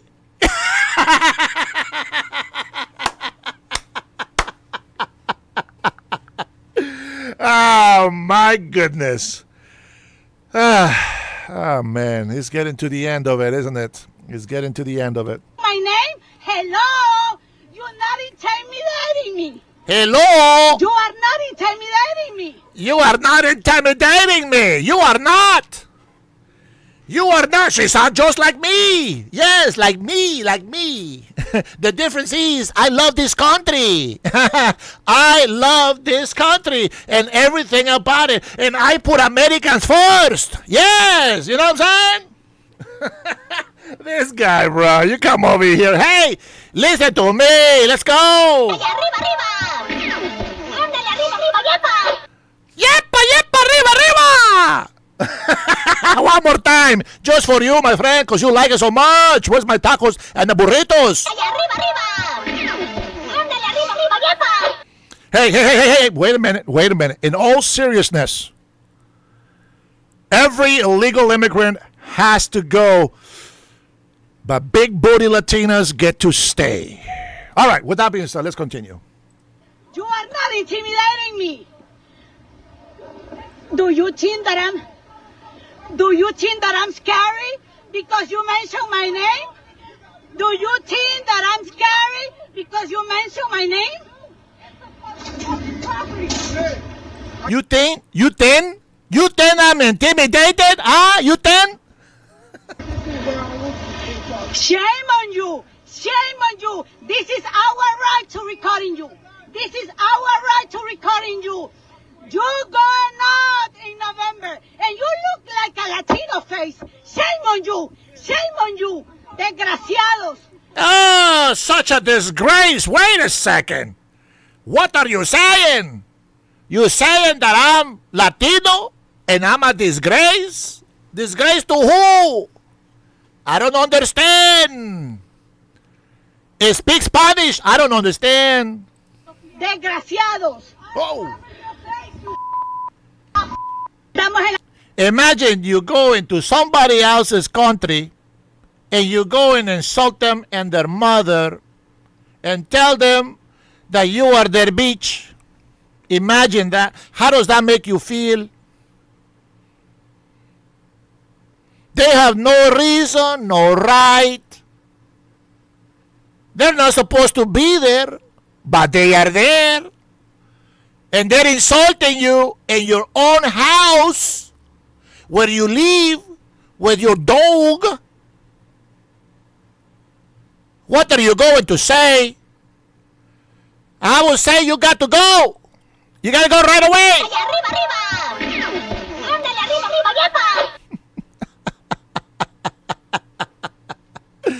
Look at these guys, man. No brains, bro. No brains. Tell me, what the hell does that got to do? You know, I'm going to tell you something, man. These people are so retarded. It's like as if nobody, like none of us have common sense. Listen, if you are in Honduras, if you are in Mexico, the law enforcement, they look like you. They are you. They still arrest your ass for being a criminal. They still arrest your ass for breaking the law. They are your fucking people, and they are arresting your ass. There is no difference. So what if I look like you? So what if I talk like you? You're a fucking criminal. I'm not. I have authorization to be in this country. You don't. Get out. I'm an American citizen. You're not. Get out. You see the difference? So fuck you if you call me a sellout, you pussies. Respect this country. If you don't, get out. That's simple. Go live in the country that represents the flag that you raised, bitches. La corte de Medford arrestaron a una persona. Shame on you. Shame on you. I'm going to tell you something, man. I'm going to tell you something right now. I wish I knew how to get the information to where ICE agents are going to be, and I want to be there so I can cuss these motherfuckers out for the ICE agents' sakes. I can't wait to be backing up the ICE agents, telling these sons of bitches to shut the hell up. Whose country is this? Huh? Whose country is this? If I was in Mexico, I will tell you the same thing, and I will be fighting for Mexico. If I was in Canada, I will be saying the same damn thing, and I'll be fighting for Canadians. But I live in the United States of America, and this is who I'm fighting for. So I wish that I can be there so that I can hear the Spanish speakers and so that I can cuss them out in Spanish. I got to practice my Spanish cursing. Starting to forget some of the good insults. Got to start practicing my Spanish insults. Especially the Honduran ones because oh, we got some really bad cursings. You're not targeting the real criminal. You're just targeting hard worker people. You're just arresting hard worker people. Do not arrest a criminal. You are not. Her opening argument. Well, first of all, to work in this country, let me make this very clear. To come into this country, to be able to work in this country, to be able to pay taxes in this country, it's not a right. It is a privilege. And if you don't have that privilege, you don't get to do shit. Is that a masked man learning her name is intimidation? His answer is a mask which he is still wearing. Not arresting criminals. You're just arresting hard worker people. People who contribute to the economy. People who pay taxes to this country. Okay? You're not arresting the real criminal. You're just arresting hard worker people. This is the street. This is the street. This is the street. No, this is the street. This is the street. And this is our right to recording. What? This is our right to recording. This is our right to recording. They just arrest a person. Miren, se pusieron a llamar. I'm not doing okay with you. Arriba! He just arrested a person. Él me dice, ay, yo sé quién eres, Lucy Pineda. Y a mí qué me importa. A mí qué me importa que me diga que yo soy Lucy Pineda. Yo no le tengo miedo. Yo no le tengo miedo. Miren, aquí están y están esperando a otra persona.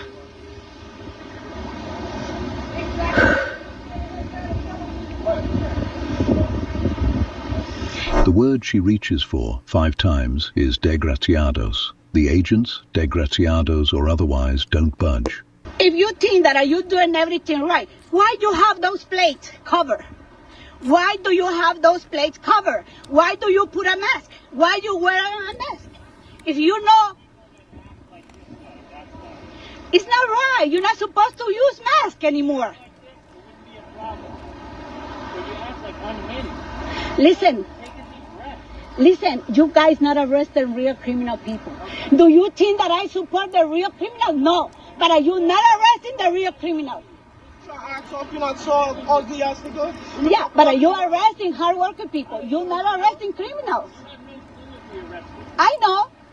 Listen. Criminals and gangbangers, rapists, violent criminals also work jobs. We have a database with our people who come to the court.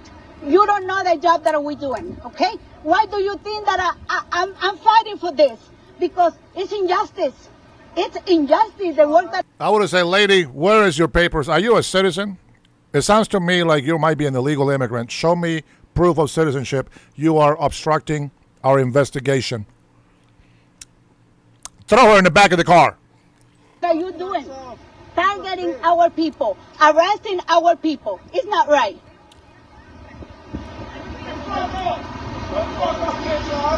She stays until her voice gives out. 11 minutes, start to finish. The agents complete the transfer without responding. No arrests are made on the steps. Ahead, in Fort Myers, a man circles a hotel parking lot with his camera. What he does with the footage brings Washington into it. You an ICE agent? You're an ICE agent? Huh? Hey, no me entiendes en inglés. ¿Eres agente de ICE? ¿No contestas preguntas o qué? Look how they hide their gear. They put it in toy boxes. This guy doesn't even want to answer any questions.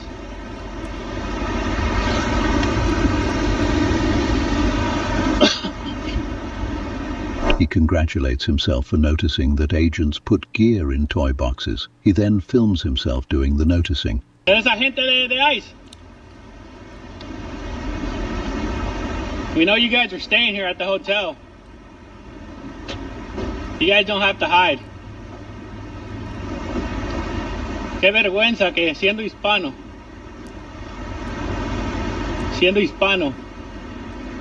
What the hell does being Spanish or Hispanic have to do with enforcing American law in American land?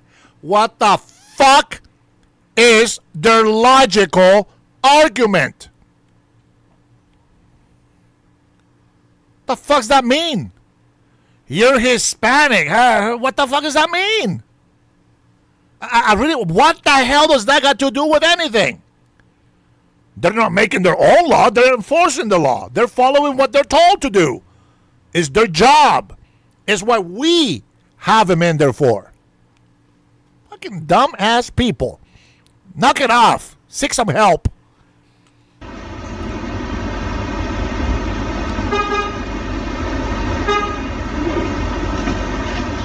Look, another ICE agent. You another ICE agent? Are you an ICE agent? Are you an ICE agent? Bitch ass rolled that window up really fast, didn't he? Good job, buddy. Good job. I would have been like, wait a minute. Are you afraid of ICE agents? You look very suspicious to me. Identify yourself. Where is your proof of citizenship? No? We're taking your ass in for an investigation, of course. That's what I would have said. He rolled that window up very fast, didn't he?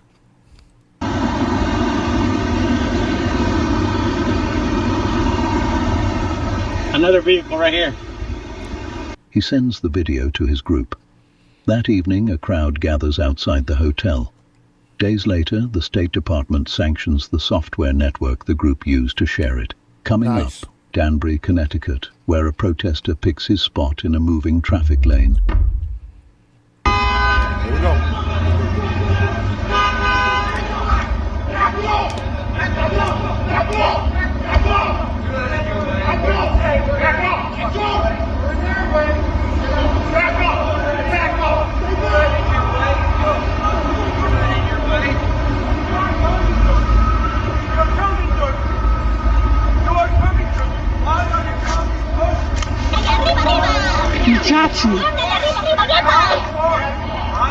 Muchacho, mira. ¿Quieres esto escondido?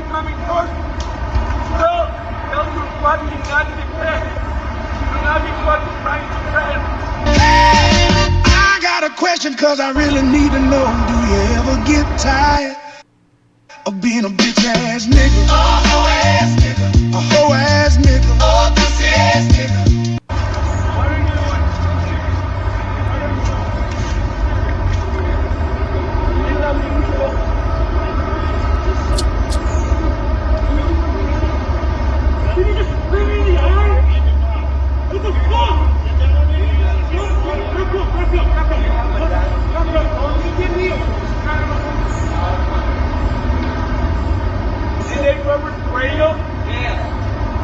CB, same city, same week. 40 families torn apart per the mayor. This one is worried about his sightline.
The mayor, the governor, 2 members of Congress and a senator all issued statements today.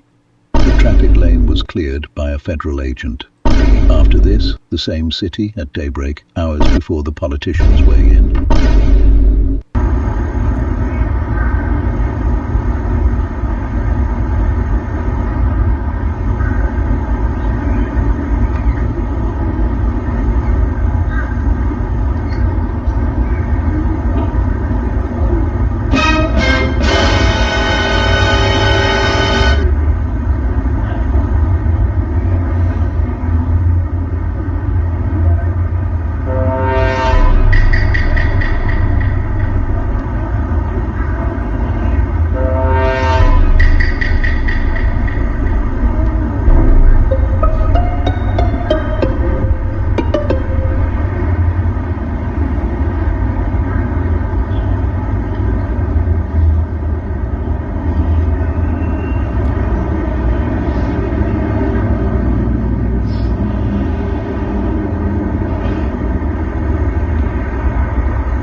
Department targeting an overseas tech network accused of helping extremists hide in plain sight by providing encrypted tools to Antifa activists in Portland, Oregon, and overseas terror groups, including Hamas and Iran's Revolutionary Guard. Correspondent Alex Hogan reports live in Washington on this. Big deal, Alex. Yeah, hi, Jackie. So the State and Treasury Departments designating Autisti Inventati, or AI Collective, as a specially designated global terrorist, saying that this group provides digital infrastructure to violent Antifa cells and other far-left groups. So according to the department, services include encrypted chats and email, web hosting, secure video conferencing, and streaming, which allow other groups to remain anonymous beyond the reach of the law. The department says the collective provided services to groups who carried out attacks on rail systems in European countries, and here at home, groups that have carried out attacks on ICE or at a law enforcement training center in Atlanta, Georgia, for example. The Italy-based group says it started 20 years ago to provide internet support for social movements. According to the group's website, that includes individuals, collectives, communities. The infrastructure that hid the doxing is now frozen. The doxers presumably will have to remember one another's addresses without help. Communities and groups whose political and social activities fit within this worldview and who share some fundamental principles. That includes anti-fascism, anti-racism, anti-sexism, anti-militarism. On top of that, one has to share our basic attitude towards money and the capitalistic world, a deep feeling of uneasiness and unrest. So this is the first designation of its kind since U.S. Secretary of State Marco Rubio convened leaders from around the world for a summit last month on the resurgence of political terrorism. The State Department says this group has a massive footprint, including 16,000 mailboxes, 1,500 websites, 5,500 mailing lists, and about 10,000 blogs. Jack. I think they're doing a good job. Tremendous job, and that is correct. I do like that comment there, Prochanel. ICE agents used to be the pride of Homeland Security. They were discreet and stayed out of public. Well, here's a problem. And did their jobs lawfully until Kristen Noem paid them $200 million in commercials about them. That is bullshit. The complete truth. See, I don't like people to come in here and raise false testimony. You better fucking come in here with some actual facts. Don't come over here with your fucking opinion and your leftist negative rhetoric propaganda. Fuck you guys for lying to us. The whole truth is that all of these things would have not been possible or noticeable if it wasn't for the leftist legacy media who works for the Communist Party, the Democrats, Socialists of America. These pieces of shit who are roaming our country are trying to destroy everything that is prosperous and American, that freedom that everybody is looking for. These organizations are trying to destroy it. Sanctuary cities are a big no-no. They are the main principal reason why our criminals are being released into our society, into our communities, into our neighborhoods. And I'm going to tell you something. That's coming to an end very soon. I'm going to tell you, man, it's tough. I get it. You know, crime is crazy. But I hope that when we stand up for the truth, and when they see and hear the truth, that they will join us and be part of the great movement. I will tell you, man, if I was governor right now, bye-bye sanctuary cities. There will be no more sanctuary city in Washington State. No more sanctuary state. I want every single migrant that I see in my country, I want to have the full confidence that they respect our law and that they will hopefully want to become an American citizen, which will uphold the values of the American people, that will uphold the Constitution of the United States of America. Any moron that mentions the Constitution of the United States of America and it's harming American citizens, well, fuck you very much. We don't give a shit about your opinion. We're going to fight for real American citizens. See, we stand up for our countrymen. And if you decide that you want to set your side with the illegal immigrants, well, you are not our countrymen. Let's not forget Civil War I, Civil War II, Civil War 11. might be coming to your neighborhood. I'm going to tell you something. Civil War was a big deal, and a lot of Americans decided to want slavery. But the other ones, the ones that we believe come from, those were fighting for justice. They were being righteous, law-abiding, real American Christians. You like that right there at the end? We fight for this country. We fight for the rights of the people who have earned the privilege to have been called American citizens. I want to thank you guys for being here with me. I have a date with my wife, and I got to take my brother out because it's his birthday. God bless you. God bless your family. God bless the USA. I'll see you all on the next one. Peace!